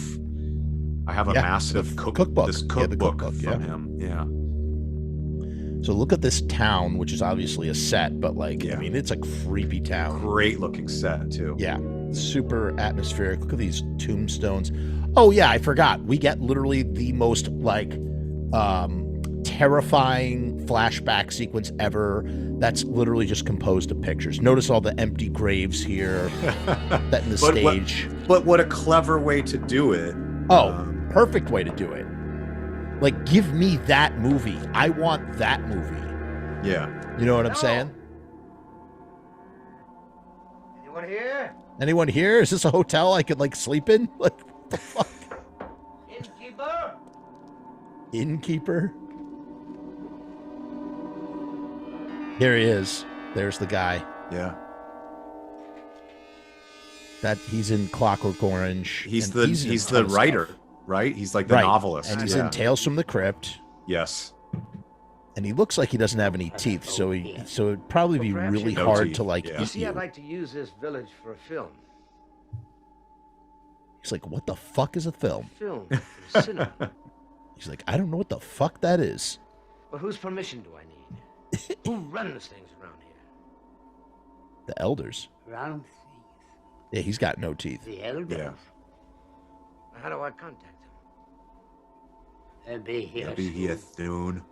Oh my god, so scary. Don't worry about it. You see, I'll have my production office. I want the whole story about the I'll talk to elders, my art director. their society, why they do what they do. I need a You'll not prequel get there tonight. ghoul Yeah. movie. Too far. Like in the same way that I need like the Tarman prequel, I need the Ghoul prequel.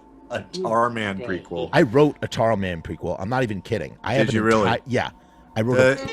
It's not just a prequel; it's a sidequel. It's a sidequel, and it can't be a sequel, but it's a prequel and a sidequel. What is it? Like Alan Troutman or something played him? Yeah, but my story takes place during the events of Return of the Living Dead with the Tarman as well. Like deals with what he's going on with him in the basement while everything else is happening. I wrote because I just needed to know, so I wrote it. And Okay. It's not real. Can I read that? Is that Yeah, something absolutely. I can read? Oh, okay. I for kind of sure. want to hear about the adventures of the Dude, Tarman. oh, you love my story, man. I actually contacted the guy who owns the license. Really? Trying to get permission. Yeah, I had an artist and everything. I really wanted to have a prequel done. Oh, that And- would have been awesome. Yeah, and I'm still in touch with the guy and stuff. He sent me all this cool shit. Nice guy. So the car's been sabotaged. All these local villagers, they're hungry. I've seen actually a couple of those guys I saw on my tour. What? They were in the audience. What the? Oh, no! I mean, I was about to say. It went over your. Never mind. That went over my head. Yeah. But it was good. That was good. Look Yeah. how fucking creepy they are. Super creepy. Look at the guy in the background. I never noticed him before with the hat. No, he's like a lumpy head, I guess, like to the left. Something's wrong. Oh with yeah. him. Yeah, I don't lumpy. mean that in a pejorative way. I just mean literally something. Yeah. Just observation. And they're Is all lump- very. are we- These people have no social skills. Are we allowed to say lumpy? Is that? I think lumpy suffices.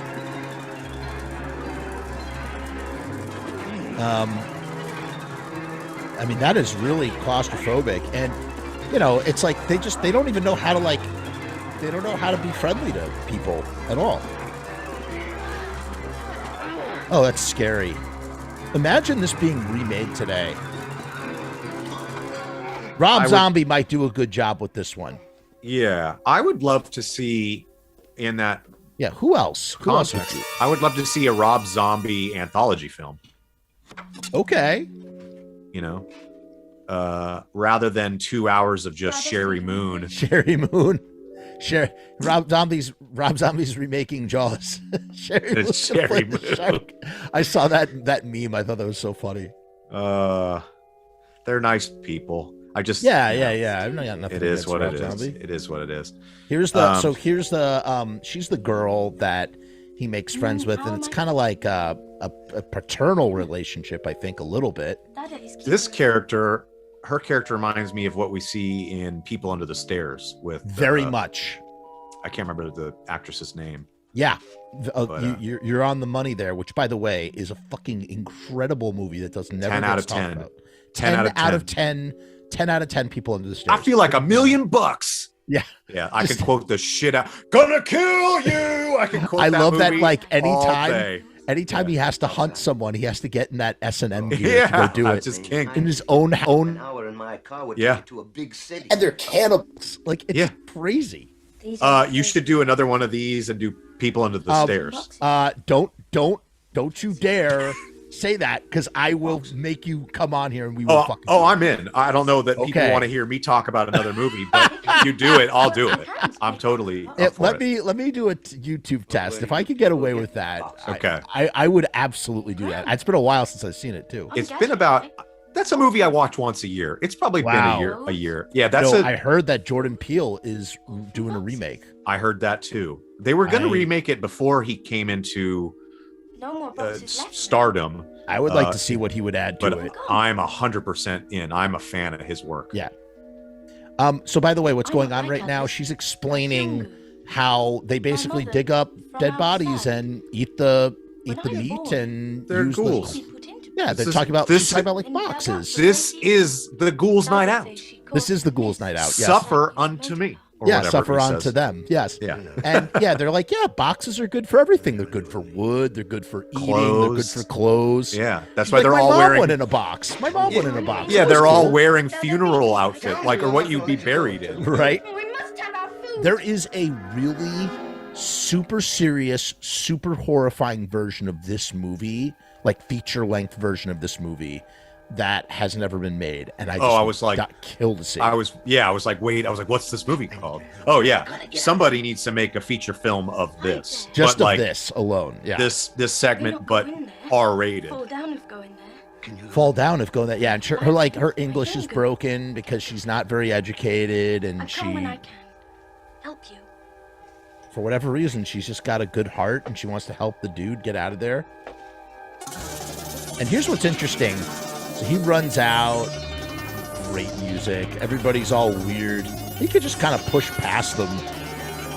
But apparently they're afraid of churches because of the elders. What that was bestowed upon them from the elders, I guess. Yes. I don't know.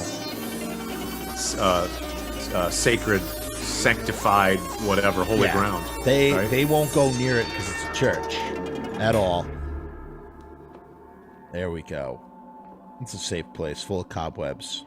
Yeah. You ever wonder why film cobwebs are just always not quite right? Yeah, it's hard to get a good cobweb going. Fair. Not. You need a good cobweb production designer. A good cobweb art director for. Yeah. Execute your production. Yeah, we design get that vision. cobweb AD over here. Yeah. Well, that's assistant director, but whatever. Sure, I tried to talk the lingo and I failed. All right, let me get those sticks. Got some sticks and bricks. Yeah, it's where's our art department? Where's Scripty? Ooh. See, there you go. See, they didn't skimp on the budget here. I know. I mean, this is just so great, man. I don't have this a single looks bad legit. thing to say. Yeah. No, this looks legit. And then they cut to the club and it's a guy in like a fucking spirit Halloween costume. Right. I love how he pulls out the lighter to read. Yeah. Well, it's got to burn his fingers, Yeah. Have you ever held a lighter to read or to see something in the dark? Yeah. That's for a real 30 waste seconds. of a lighter. That is a waste of lighter fluid. I'm let go. sorry. Okay, here it is. The best part of Monster Club. The ancient tome. Hear the prayer of your miserable servant. And this priest's journal. Yeah. And the diction, the English diction. The first one. Oh my God. So good. It underfoot. It's just still pictures, and it's brilliant. To the winds. Also by John Bolton. And did gibber upon us. But I, may I be forgiven, did implore mercy for the creature. It really is. It's like an EC. I took it into my house. A completely EC. I mean, I think you're right. I think he was an artist for creepy. Had to have been. If only I had a device. I clad it in clean raiment and laid it on a soft bed. Look how grumpy he is. Where I don't want to go to bed. I don't want to take a shower. Afflicted, give good for evil. Now, the difference between a ghoul and a zombie is a ghoul is like a ghoul eats the dead and a zombie eats the living. Yeah. Ears that hear. Look at that thing. Feeding in the churchyard. Feeding in the churchyard. Mud on the hands. Sitting on a pile of earth. Oh. Gnawing. So great. Gnawing. We chased it away, but for the one we drove away, 12 did return. Look at them. And they danced terrifying. I love this. They danced. This was my background picture on my MySpace page. That's awesome. True story. But they got sharp teeth. I mean, this is Glenn Danzig's wet dream for Sam Hain artwork. This is a Black RIF 3. Yeah. I'm surprised Glenn did not use any of this for like Sam Hain. Yeah. So that is like one of the best flashbacks. If I had to make a list of top 10 flashbacks in movies, that would probably be number one. It has to be. Like, it's the best. It really is. I just love the, like, it almost looks like a wood carving etching. Yeah, like an etching. It's got like a Gustave Doré kind of vibe. Sure. Just very not Victorian, but like yeah, I know what you're trying to say. So those illustrations, yeah, over the last 20 years, I've tracked down 2 of them. Okay, because don't tell me you know where those look. They're in private collectors now, hands. But I've been trying to procure one. At one point, I saw one for sale, and it was like, 4 figures. Dude, and that's like the Dead Sea Scrolls, what you just said to me. I almost spent what would have been 6 months' rent on, oh my God, on one, and I let it go, and I couldn't justify spending that much money on something that's Take me outside. so big. I get it, man. I really get it. And it's just like you let it go now, but maybe someday it will cross your path and you will have the moment to snatch it. I would love, and you know why? The one I looked up last was recent, because I know I lived in Hollywood, where I lived in Hollywood. So I would say in the last 6 years, maybe 4 or 5, 6 years ago, I found one. And I didn't ultimately buy it because it was a lot of money, most importantly. I could have afforded it. I remember that vividly, being like, I could take this out of savings and buy this tomorrow. I didn't get it because I don't remember which image it was, but it was one that I was like, that's not my favorite one. Yeah. That's what you told yourself to like. Lessen the blow. Yeah. Rightfully so. The Holy Grail is the genealogy chart, which apparently the original was left in John Bolton's basement and was like water damaged, and some collector kept basically going, name a price, name a price, name a price, name a price. And I guess John Bolton's wife oversees all his stuff, and sold it for some preposterous amount of money, damaged. Wow. But of course, some Kirk Hammett type character out there that has fuck you money, that collects stuff like that, much like I do, bought it. So, you don't just get a lot of those guys, they trade stuff, but they usually keep them for forever, or at least, like I do, 5-10 years, and you cycle out. So hopefully in my lifetime, I can have one. My fingers are crossed for you. So what's happening right now is they're like, we're going to make a run for it. We're going to get out of here. He's taking the girl with him. He's using the crucifix to fix their cruces, and they're all freaked out by it. Just again, I just want to like spend a set. You want to All spend right, what? nothing You cut like a out. good I zombie wanna spend a story day to on finish that whole off the set. Monster Same. Club. And, you know, originally they had the order of those stories reversed. This story was second. What? And it was followed by the Donald Pleasance Vampire Hunter story. But this makes more sense to me because Yes. when the undead walk, that's the ultimate in horror. Time Agreed. for the thrilling conclusion to the 1980 box office flop. Thrilling That conclusion. finished off several careers, including the producer and the director. I think it was all that music.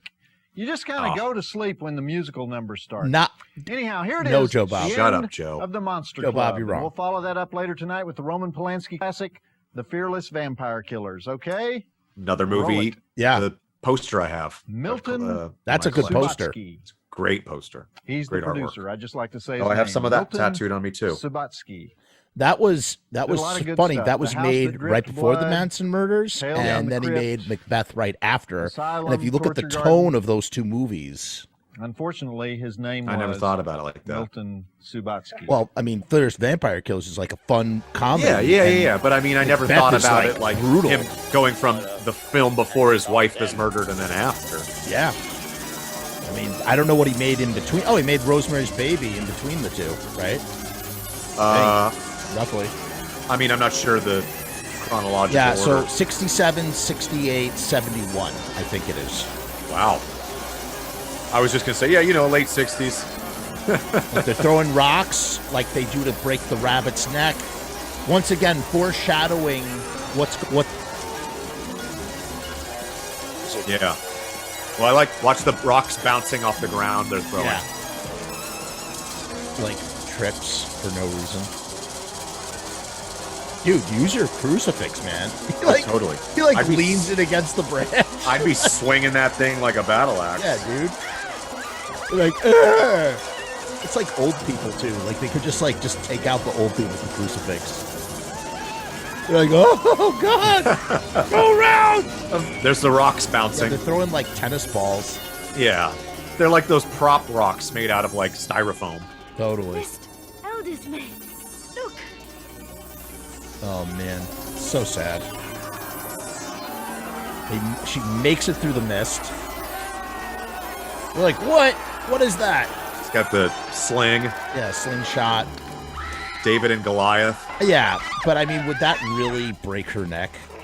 If you got pelted with in a sling, a rock the size of a Yeah, grapefruit, you're right. that You're could right. probably fuck you Probably, up. yeah. She's like, neck broke. I hurt bad. I hurt bad. Neck broke. I go to sleep Broke. soon. Like when Dad hit Rabbit. Like when Dad hit Rabbit. Rabbit dies soon when back broke. Oh man, I die soon. that's so Then sad. they're gonna eat me. And they're gonna eat you. Yeah. See outside. Dude. Ever see Disneyland? Pretty close. Go and get some help. He's like, yeah, all right. Don't worry, you're gonna be okay. I'm I'll gonna be get fine. out. I'll be right back. I'll be right back. Yeah. We'll go get some cigarettes. I'll be right back. Yeah. I go to the corner store for a pack of smokes. Oh, look at those sorrowful eyebrows. Strange they have tweezers on that side. Right. His brisk little jog, like, oh, I'm Yeah. in danger. Eh. I'm telling you though, like the pathos of like her dying in like the big budget remake of this, where like she tragically like sacrifices herself. Like so much you could do. Here's the best part. Not the best part, but here's the nice Twist, tales the from the M. crypt. Night Shyamalan ending. Yeah, well, I mean it's like a tales from the crypt, just dessert sort of thing. Yeah. There's a village. There's a Love village this up guy. Look at this guy's face. there. A village of Ghouls. He's just like such like a British guy. Look, if It's you'll just such a take me to the British police face. I station. can't explain it. Very British. It's like hop in. Oh no. Yeah. They don't show their teeth. No, they do Don't- not. Yeah. He's like, oh, time to pop a Yui. Hey, what are you doing? Like, I would literally be shitting my pants if that was that dude. Like, not right Yeah. now. Like, obviously in 2 seconds. Like, we're coming up, by the way. I will know if this is the original broadcast. I'm going to remember what he said at the end. That is how I will know. Oh my God, Lowville. What are you doing, man? And who's that Where are you guy? going? Who do you cast as this This is guy? the way to the... Oh, shit. Stop! Don't worry, sir. Sweet soul. The supply wagon will take care of it. The supply wagon. It's just behind that car. Oh, shit. The elders! Dude, that is terrifying. The elders, they come from old money, You see, obviously. we always give the elders a police escort when they return to London. The elders are everywhere, man. Look, the license plate is slightly cut off. Yeah, weird. Oh, my God. The next Kiss record will be called The Elder. The Elder. This is Gene Simmons from Kiss. Which literally came out right around the time. Look at them. Yeah. He's like, welcome, you're back. Oh my God. And this dude is like, I'm literally going to be eaten. And here we go. This burned into my brain as a boy. Right this, The right teeth. here. Those teeth. Terrifying. Little UB40. Yep. Set the mood. Monsters. Well, it would make a good story, wouldn't it? Look at that green on his face with the red on his I head. love the coloring. It's The so lighting. good. It doesn't feel like Christmas, even though it's like red and green too. Yeah, well, red and green works for spooky too. It does. If the green offsets the red, if it was primarily red with a little bit of green, it might have felt more Christmassy. Yeah. You're the greatest monster of them all. Here we go. Oh, Mr. Club Secretary. I want to Yes? propose my friend here. Yes? As a member of this August assembly. He's a Hume. He's a Hume. He's like can't even pronounce the full Can word. we truly call this a monster club? If we Beheading, boast torture, amongst our execution. members a single member of the human race. So great. So true, man. Human. What can he do? Oh, you cut out. Humans, the greatest monster of In them all. the past 60 years, True. Humes have exterminated over 150 Why are they abbreviating million Humes? of their own kind. No effort has been spared to reach this Monster Club lingo. astronomical figure, and the methods that they have used must demand This our is such a great monologue. unstinted admiration. You know, It's Vincent Humes Price. began Yeah. with certain very serious disadvantages, Look but at these those they masks. overcame with Yeah. wonderful ingenuity. The guy with the green wig. Not having Oh a my God. fang or a claw or even a whistle worth talking about. They invented guns and tanks and bombs and aeroplanes and extermination camps and poison gas and daggers and swords and bayonets and booby traps and atomic bombs and flying missiles, submarines, warships, aircraft carriers, and motor cars. They have even perfected a process Motorized whereby homicide. they can spread a lethal disease on any part of this planet. Not to say anything about nuclear power. Oh, during their short history, you know, Humes have subjected other Humes to death Humes, by it's like the monster burning, pejorative. hanging, Yeah. decapitation, strangulation, Strangulation. electrocution, shooting, drowning, crushing, racking, disemboweling, and other methods far, far too revolting for the delicate stomachs of this august assembly. I never realized he was so talented. You don't like to boast. I second the proposal. A member of such a talented race can only be a credit to any Monster Club. Hooray! Yay! Maestro, to Here we go. celebrate the installation of a new member, may we hear our song. Yeah, there it is, man. The best. Boom, boom, boom, boom, boom. Now, I want to believe that all of the rubber masks are in, like, these are actual monsters in movie monsters. They have to be. I hope so. Even John Carradine's getting down.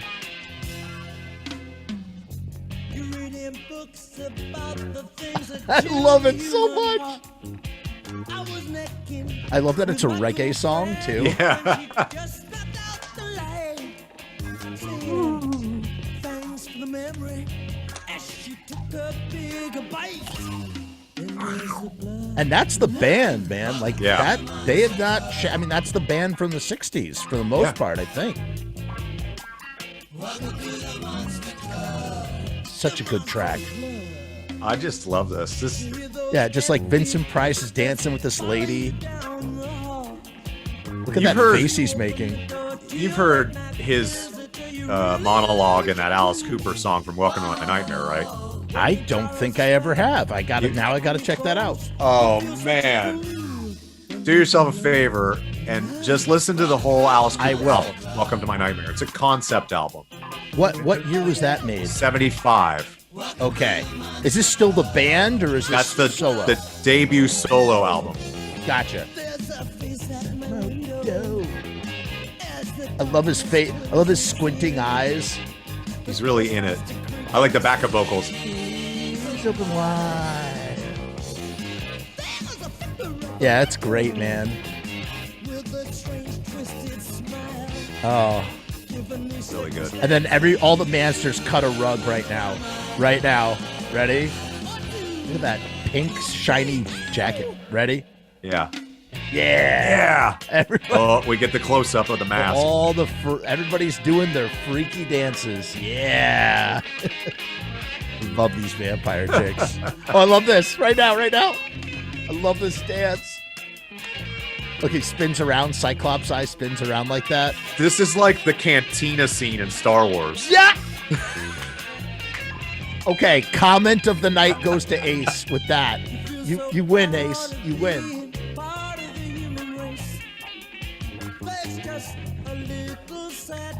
Oh, look at this guy. Like, okay, let's put them in turtlenecks and rubber masks. Your heart. And the drummer, he's not even playing. Oh, it's all. It's like a Cyclops baby. Yeah, they're all pantomiming. It's so great, man. Like, open up a Monster Club and just have this happening at all times. Did you know that there's a restaurant called the Monster Club in like St. Louis or something like Middle America? Learning a lot. And I've been there. I took home one of their children's menus. Yeah, and a T-shirt. Is it like have to do with Monster Club, or it's just they call themselves the Monster Club? So, take this earbud out. It apparently when I was there, I was in town on tour. Yeah. And some friends took me there. Actually, the people that took me there own like a secondhand shop who found me the Monster Club British Quad. So, okay. Weird little trivia there, or whatever. They took me to Monster Club, which I can't remember what city it's in. You know, Google, right? And the owner wasn't in, but I asked the server because it looks like the Monster Club. I said, please tell me that this is meant to be an homage to the movie. He said, well, the owner's not in. I don't really know, but I'll ask him. And he came back and he was like, the owner says that he's a fan of the movie. He's also a fan of the band you're in and wants to give you a t-shirt. And I was like, yeah! So for the rest of the tour in like 2018, there's pictures of me wearing this Monster Club bar and grill t-shirt for shows. Now, I sent I'm a you nerd. the music video, right? That the Viennagram, they did a music video. You did send me the that. song. It's the best cover. Oh, it's so good. I love it. Oh, and look at this. I mean, look at also in the background right here, the band on stage. I guess that's supposed to be night. Is my guess. Yeah. It's just great, man. I guess I was wrong. I thought that Joe Bob said something at the end, and maybe he doesn't. Maybe after the credits are over, there's still 3 minutes left. Yeah, there might be. I got to tell you, this runtime. I mean, this went by like butter. This was Omaha, fast. Omaha, Nebraska. Yeah. That's where Monster Club is. Monster Club. Now let me see if I can find. I took a bunch of pictures there too. Source production. Oh, you cut out. I just said it was sword and sword reproduction. Hey, Joe Bob Briggs still here, dressed up like a bloodsucker. Asked me if See I'm the happy Monster about it. Club front? Yes. Well, you saw it here first. Awesome. John Carradine dancing to a rock and roll band. Rockin' with the Monster Club was the name of that song. I'm surprised he didn't have his heart attack while he was doing that. Not to mention Jesus, Vincent Joe Price Bob. dancing with a Joe. fat midget. You know what I think makes that movie Can't so say that. cheesy, though?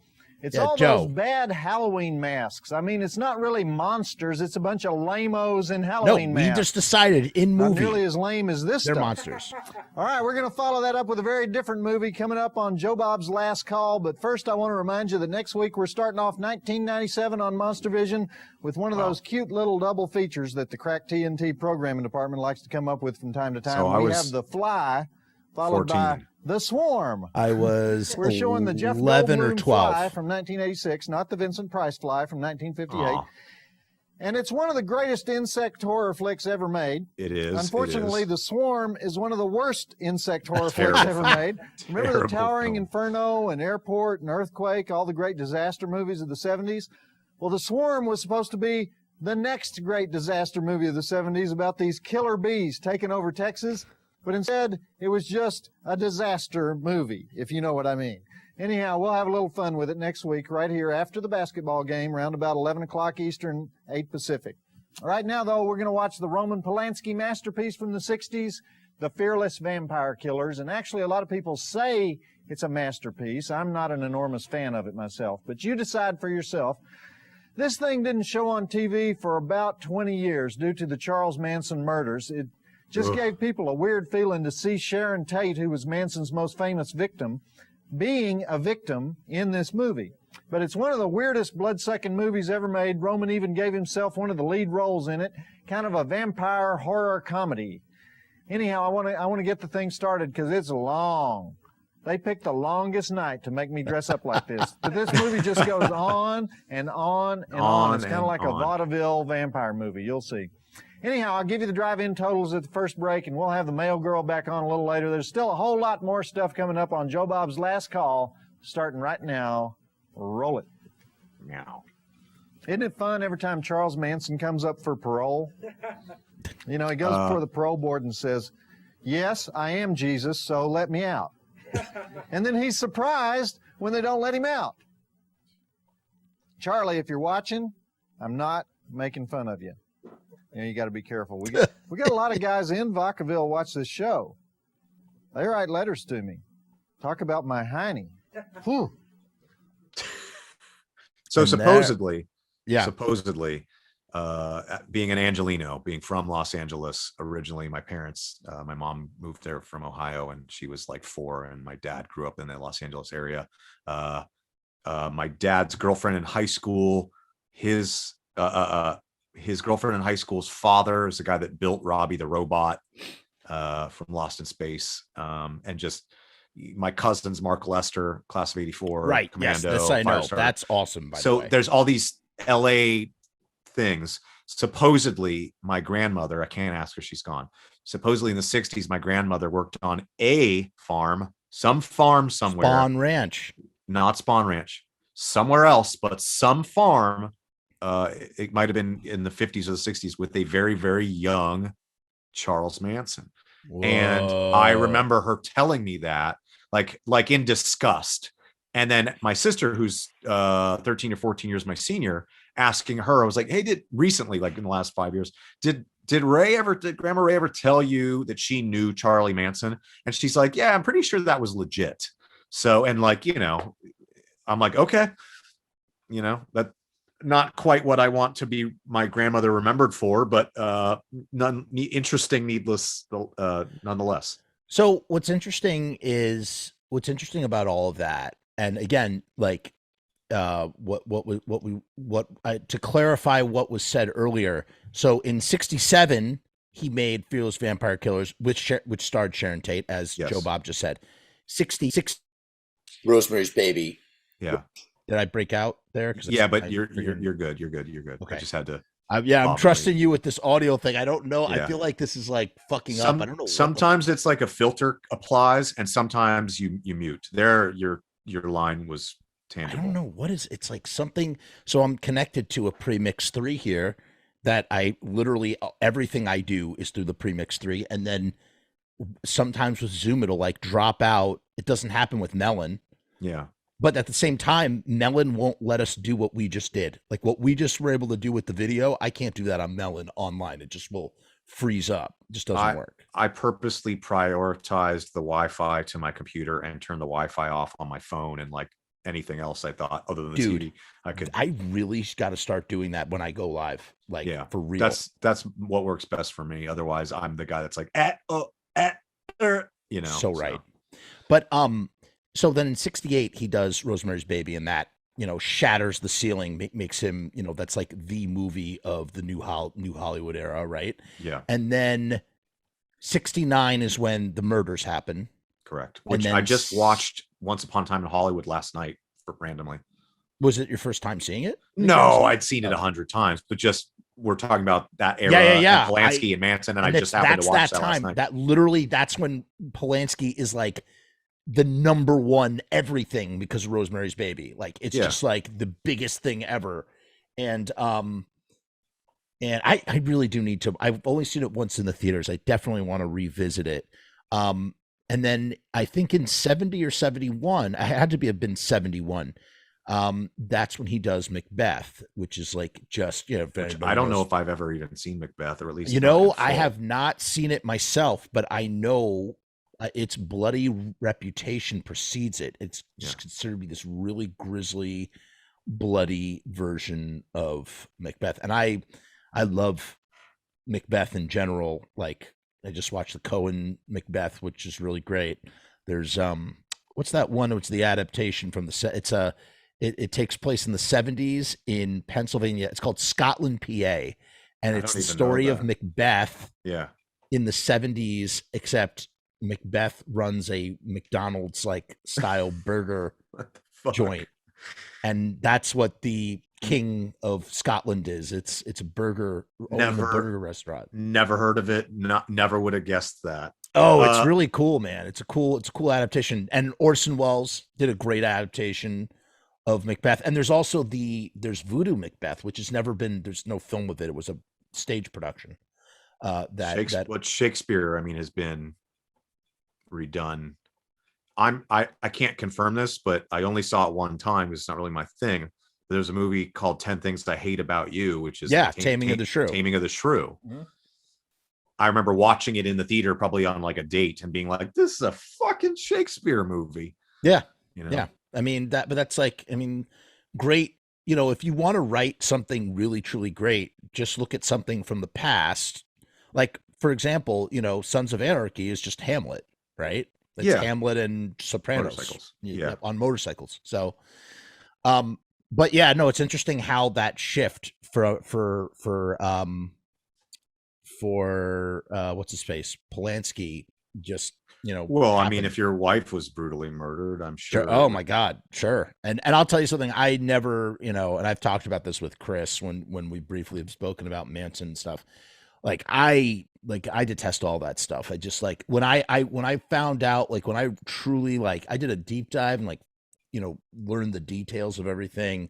Yeah. It just, I don't understand how people glorify it. I just don't get it, man. I don't get anything about it. It just doesn't, it goes over my head. I'm like weird about true crime. Even this Dahmer thing, like I, you know, a part of me wants to watch it, but like, you know, here's the thing about true crime. If you're going to do true crime, it's got to be done with respect.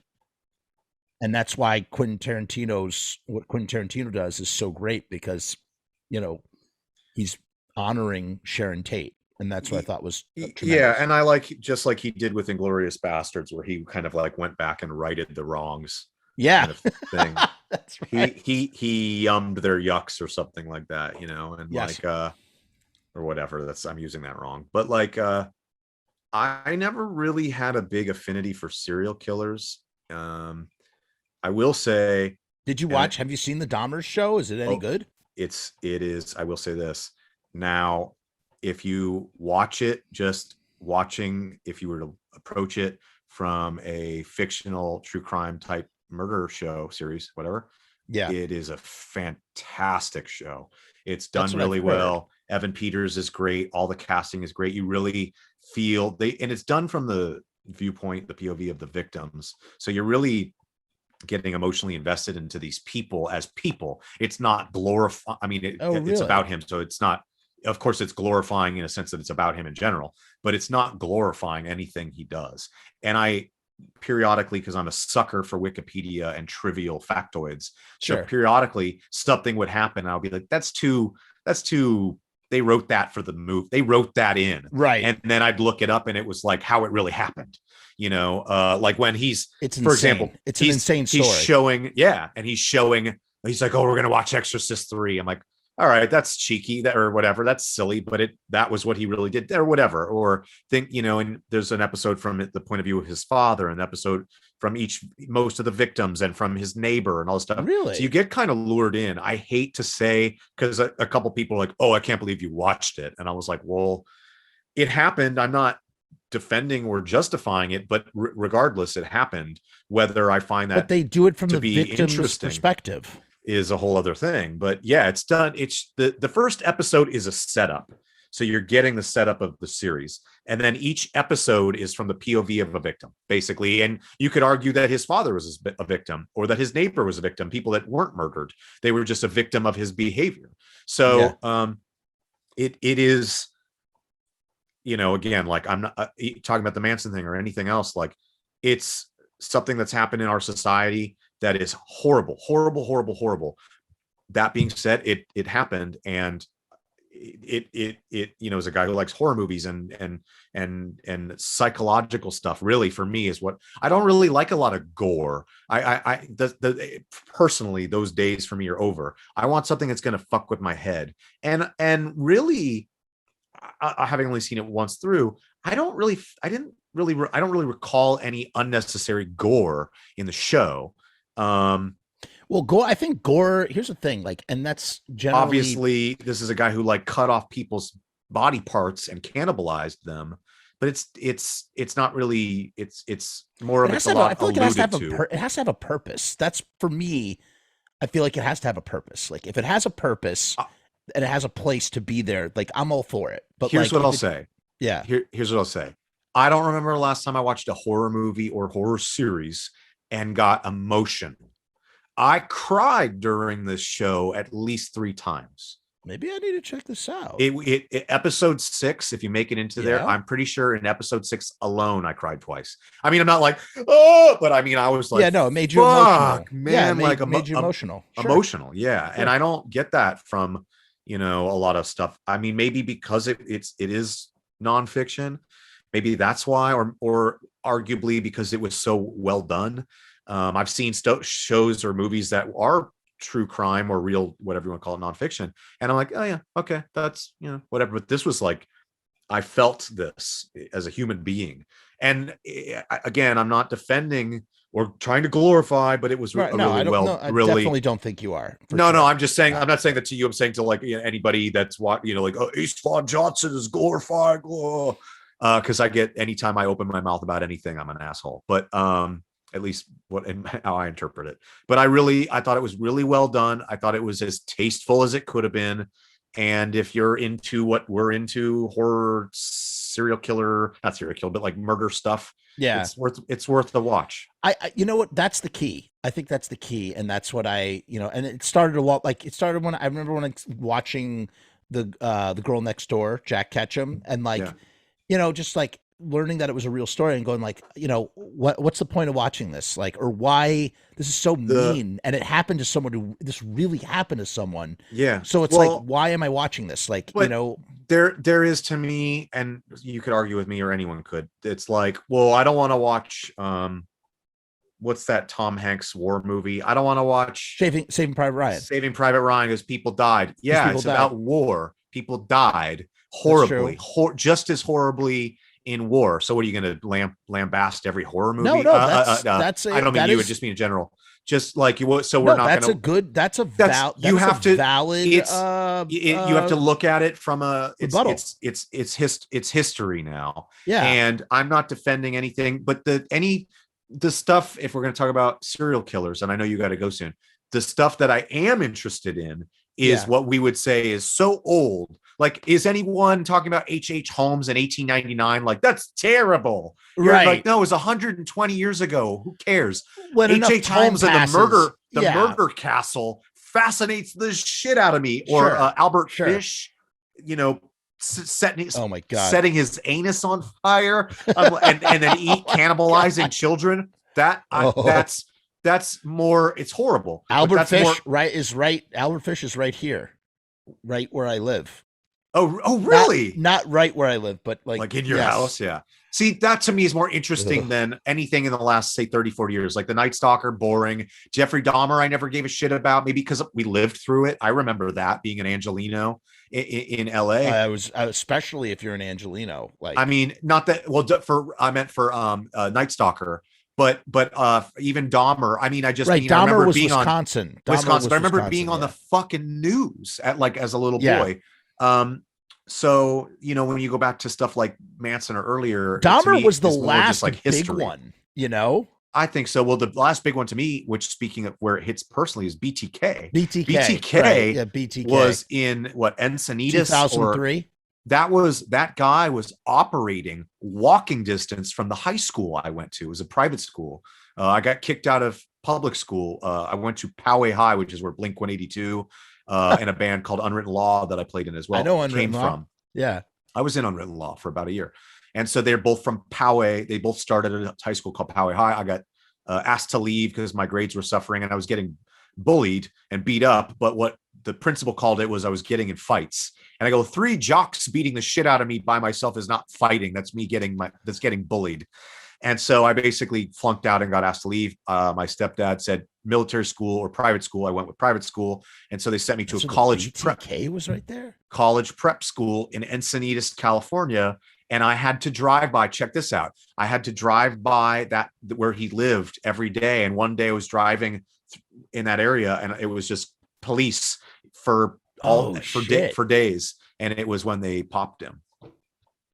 So that was a little more like, wow, that was like a guy operating. He was the last big one. And that's what's interesting. You know, what's interesting too.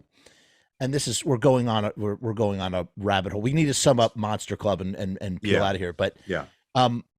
What's interesting, okay, here's another interesting observation, and I wonder if there's a correlation. Obviously, we can't answer any of these questions now or anything, but rhetorical question, not rhetorical observation, that just the last big one was BTK, and that was what, like, you know, early 2000s, and now there's one since 99 we now have school shootings. And it's interesting how school shootings have gone up, and we haven't had any truly sensationalized, you know, mythological serial killer types. It's too hard. It's social media, Is that what the it is? internet. You know, there's cameras on every thing wow. now. There's a serial killer operating in Stockton, California right now. Really? They've determined it's a serial killer. Same MO. He's shooting Hispanic men in an age bracket. I mean, that's basically a serial killer. Serial killer. You know, I mean, although usually when a gun is involved, they don't think of it. Yeah, it's so funny too how like you have to have a knife. Less intimate. Is that what it is? Like, isn't that weird to think though? Like Freudian psychological sex, you know, caveman pea brain thing, where I think a lot of that stems from. I think when you factor in school shootings, mass shootings, any kind of shooting, it's the intimacy is gone and it's different. Right. And it's also done all at the same time. It's not just like, it's not like this repeated behavior that leaves you in terror for months on end. You know, it's as someone who's been a victim of gun violence before, it is cringy to me the same way when I'm going, well, the Dahmer show is really great. And other people are like, you're disgusting. So I get it. You know, it's kind of ties into the movie talking about, you know, electrocution, murder, hanging, dismemberment. Don't even get me started on nuclear power. You know, it's your like Vincent Price is awesome. That's a great Vincent Price. Well, as the professionally trained voice actor, Jeff, I'll tell you, I'm pretty darn good at a couple things. You know, and so it's true. We are as a species maybe some of us are pre-programmed to do horrible things. I mean, and I'm a misanthrope. I'm not a people person. I've been saying it more and more outwardly now that I'm pushing 40 and kind of don't care. But people, someone, I had written something on the internet the other day in a comment on something a friend posted, and someone was like, and I was like, yeah, human beings in general are terrible. And someone was like, well, clearly you have never seen a nature documentary. Mother Nature is just as terrible. I'm like, Mother Nature isn't doing school shootings or, molesting children in Mother Nature is indiscriminate in a church. It's like, and you get cancer and you die from a hurricane. It's like, there's no logic to that. It's not premeditated like some school shooter or a serial killer or whatever. So again, it's why I don't leave my house. If I had my druthers, I would never leave my house. Actually, while we're sitting here, my Ring camera, my Amazon Fresh guy dropped off. I was like, I don't really want to go to the grocery store. I have to interact with people. I have to see people. People are going to see me. I don't want to get robbed. I don't want to get rolled up on. I don't want to get somebody bothering me in my way to my car. I don't want somebody like, nice tattoos. I don't want to deal with anybody. So I have a guy bring me my shit to my doorstep. And if I could do that for the rest of my life, I would, because my personal opinion is a lot of people are terrible because there are serial killers and et cetera, et cetera, et cetera, et cetera. Now that I've gone all TED Talk Freudian on you, but to go back into Monster Club, I mean, we're human beings are monsters. We're the biggest, and that's what, and that's a great segue because it's so true. Like the Monster Club, like it's this hokey, goofy movie, and you can really it sums all up in, hey, the greatest monsters of all are humans, and they should be in the Monster Club. Yep. And we've not seen a proper remake or a proper reimagining. The formula, you don't even have to call it the Monster Club, but the formula have, three horror stories framed by a monster like club where you have punk rock bands playing. Who could do it? Adam Green could do it. He sure could. Yes, he could. He would be great at that. Although I don't know if he would do punk rock. He's into like hair metal and stuff. Yeah, he likes metal. I've had Christmas at Adam's where I consider him a close friend, and you're right. He would be like, no, it's gonna be Twisted Sister and Faster Pussycat. Yeah, he loves Dee Snider. Oh yeah. Or it would be Guar, if Odorous was still around. He was really close with Dave Brockie. Yeah, I mean, friggin' Holliston. Yeah. But yeah, he would do a tremendous job, and that is something. I mean, it's just an interesting framing device, and I feel like it's just someone's going to do it eventually. It's just out there for the taking. It's just because you're a director.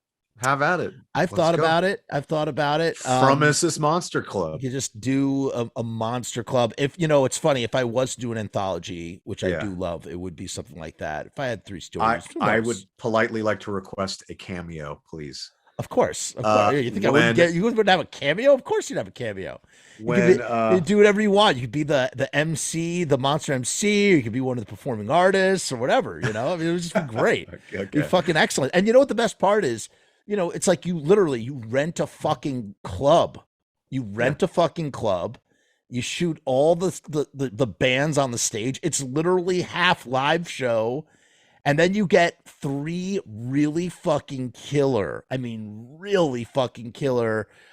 directors to do stories. Yeah. And just tie it all together, man. That's the way to do it. Kind of like, what was the one that Adam Green was involved in? Chillerama. Yes. There's another one, right? There's another Halloween anthology movie. Maybe it wasn't him. Tales of Halloween. And he that was fun. Right? Yeah, Tales of Halloween. Yeah, yes, Tales of Halloween. That has 10 stories in it.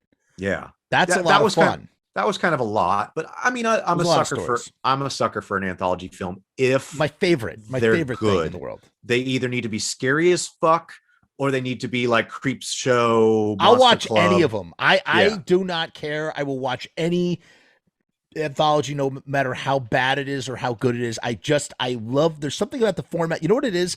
Yeah. It's just that we can watch a story and then the story ends. We can move on to the next one, And that's why I love ABCs of Death so much. I enjoyed that as well. I enjoyed, what was it, the VHS films? Yeah, VHS. The VHS I saw the 99 is two. coming out. Yeah, I liked those. My buddy Joe directed a couple episodes of the Creepshow series, Nice. and when he was telling me, Joe Lynch. When Joe, from Adam Green's friend. yeah, Dude, Joe has cast Joe's me the for man. some. Joe's put me in some voice stuff. I didn't Some know of the that. stuff I've done for Netflix that has my voice on it was Joe. And so when Joe and Adam, and I think I've done their podcast at least a couple times, especially when they do. Were you on? You were on the Movie Crypt? I think 2 or 3 times. Yeah, dude. Dude, I've listened to the. I mean, I haven't listened in a while, but I used to listen to that podcast all the time. I thanked them in the credits because I was anytime they did a Save a Yorkie.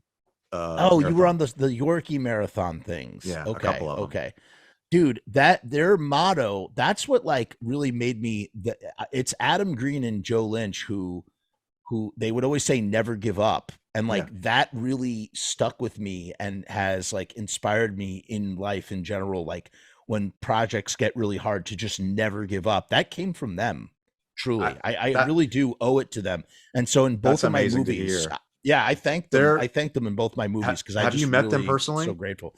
Yeah, so Adam and so when my first feature played with Adam's movie, Victor Crowley, at the Nightmares Film Festival, and I saw him there, and I was like, hey, I just want to let you know, man, like that show like means so much, and blah blah blah. And you know what's cool about Adam? You know, one thing I will say that's really fucking great about Adam is that he's a very personable guy, and like he really goes to the trouble to remember details about people. And so like he'll remember, he like remembers and like recalls, and you know, it's a really personable quality that I appreciated about him. Thought that was pretty great. Really sweet guy, really sweet, sensitive person.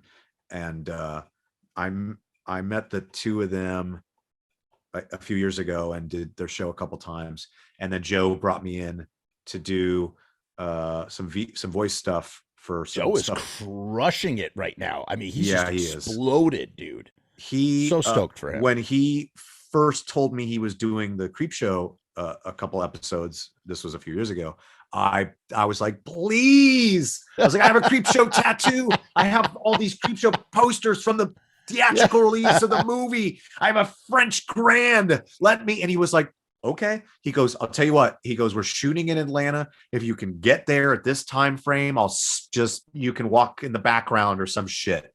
And I was like, yes. And guess what I was fucking doing when he was shooting? I was fucking on tour and I missed it. So shit. I was about to say, which episode are you in? You know, and you know what I love about Joe, who also seems like a very personable guy, but Joe has a real. First of all, Joe is not that Adam isn't, but Adam likes like, you know, like Spielberg and stuff. And Joe has, and he likes like all the 80s slasher, Halloween, and he came out of Trauma. Joe came out of Trauma, but Joe has a real like cinematic language. Like that dude literally talks movies. Like he knows his shit, man. Like he'll be like, yeah, like that. Like he'll just reference the references and callbacks, and he'll be like, yeah, like that thing that happened in this Abel Ferrara movie from 1992. Like he just knows his shit, man. And I listen to that podcast, and it's, you know, I'll be honest, since I started podcasting, I don't listen to podcasts anymore the way I used to. I don't know what it is. It's just like, I just stopped once I started doing it myself. And it's nothing against, I still listen, but I don't keep up with all the shows. I used to listen to Shockwaves. I used to listen to the Movie Crypt, and I still listen to Smodcast. Movie Crypt is good. But yeah, the Movie Crypt, dude, I used to that's what fucking motivated me. I was like, I would listen to those guys. I'd listen to them bring someone in. I listened to them talk, you know, and it would keep me on the beam of like, okay, keep working on your project. Doesn't matter. Just got to finish it. Got to do your thing. And what they do is phenomenal for, you know, creative independent artists that are trying to make stuff. Like they really are good motivators. So I really do. I owe them a lot in that kind of way. And they're really great with I don't know. I'm basically just trying to reword what you just said, but they're really like encouraging.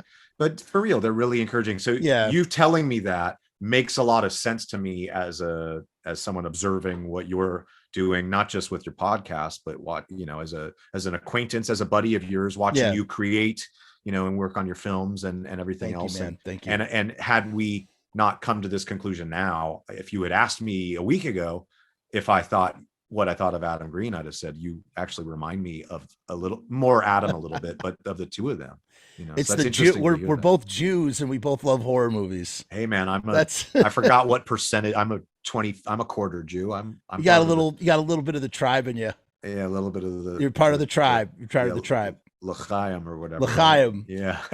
Dude, this was a tremendous episode, dude. This is like an epic. I cannot wait for this to stream live. It's going to be so good. And what's so nice is when it streams live, I don't have to worry about anything because it's already done. When does this stream live? And so will the comments be up and running? Yeah. All that stuff. Okay. Time this out. Like literally what I'm saying right now will probably be in the thing because I'm going to dump it into a timeline.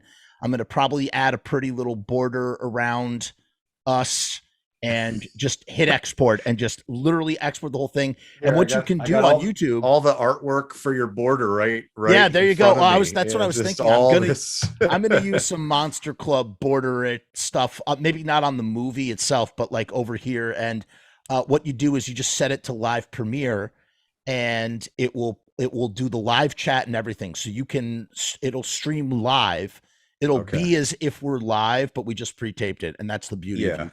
I just want to be in the comments being. You totally can, dude. I want to watch Rue tell me I'm an asshole every time I open my mouth. Rue, shout out to Rue Morg. Hey, Rue Morg. You've got a really great.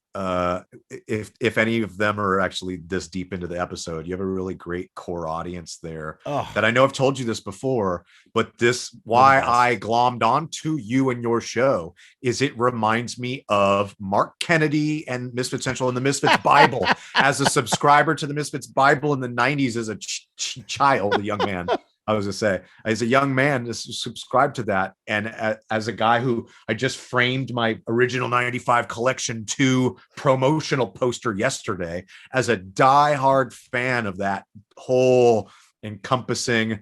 I was sending Christopher pictures of random. I was looking for this shirt. That's what it was. I was looking for this fucking shirt, and I found all these vintage Danzig shirts, like my '87 Danzig Force shirt.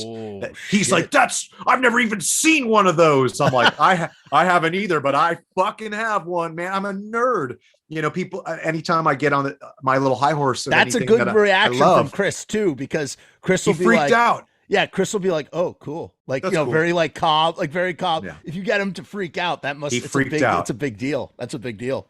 But as a guy who's been a fan of this stuff since I was 10 or 11 years old, it's cool to be involved. And so sometimes I'll pop in your streaming and I won't say anything and just I watch the comments because it reminds me of the Misfits Bible.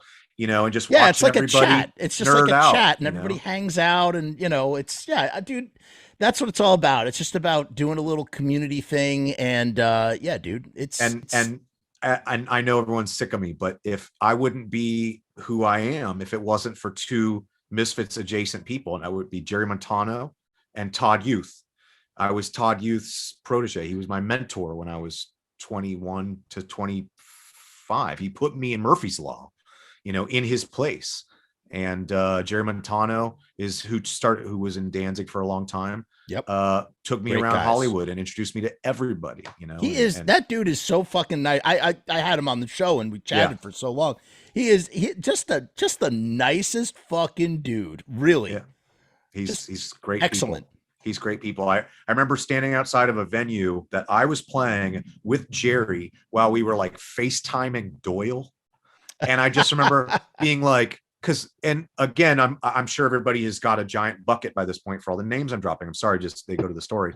But I had this moment looking at that guy with Jerry, who's arguably what I would call big brother, and being like, what is my life sometimes? Like if 11, 13, 17-year-old version of me knew that I was like, oh, right on, man. Good to see you. Everything good? Yeah, right on. I would shit in my little Fiend Club pants. Dude. You know? Hell yeah. So thank you for allowing me in, is my point, to your little world. And listen, we got more. There's more coming because we still we gotta talk to Mr. JC. Oh, and you're JC. gonna come. I have to follow up with him. I told things were really busy in September, and I owe him a communication, so I'm gonna definitely drop him a line. Other than the last 10 days of this month, if it's any time between October 20th and 30th, I'm MIA. Otherwise, I am around. So let me know. Probably November, because I'm doing Perfect. the I'm home. 31 days of Halloween. The Erie Vaughn episode is going to drop on October 20th, and then probably the next. So the again, for anybody who's into the Erie Vaughn thing or listening to the Erie Vaughn, these 2 episodes will not be on YouTube public. Patreon, but the next 4 hours of the conversation probably will be. So you have 4 more hours of Erie Vaughn to go, and just doling it out little bit by little bit. Doiling it out. Doiling it out. But if you're gonna do, if you're gonna do People Under the Stairs and you want a counterpart, you will be there. Well, I think. Listen, I think we should do this again in general. We should figure out when, like a once in a blue moon sort of thing. It's got to be the right movie. It's got to be something that works for YouTube, because again, like it's very possible that the audio could be ripped from this because of something. I don't know what's going to happen. We'll find out. I just was like, this is too fucking cool not to do, so we have to try it. I hope it works. I mean, either way, we have the recording. We have it. Yeah.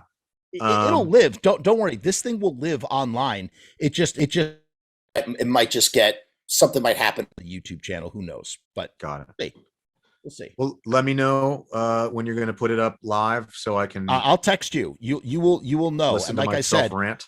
all of this stuff will probably be in the show because I'm literally going to leave it. Leave it. If anyone's still watching, by the way, with my nonsense in the background. Thank you for listening to me bullshit over one of my favorite movies to come out of the 80s. I have a fucking tattoo. Can we see that? Can you see the stripper? Yes, I can see it. Now I see it. So her little skeleton leg and arm. Holy shit. It's a little more detailed if you were in person, but with the I red absolutely background and I the see the light, silhouette. Yeah. I'm a nerd. You can find Ace on Twitter, and he is active on there, and it's great to see all the stuff that he posts. What is your Twitter handle, Ace? It's at Ace Von Johnson, ACEVONJOHNSON. I'll put all that stuff. We'll have the link tree or whatever. We'll have all that stuff in the description. Cool. Check it out. Ace also has a Patreon, and he's on Instagram and all sorts of stuff. So until next time, peace and hair grease. As always, we are going to stop recording right here. Hold on 1 second, Ace. What was that? Was that a doggy? That was my dog. She literally just walked in right when you did that.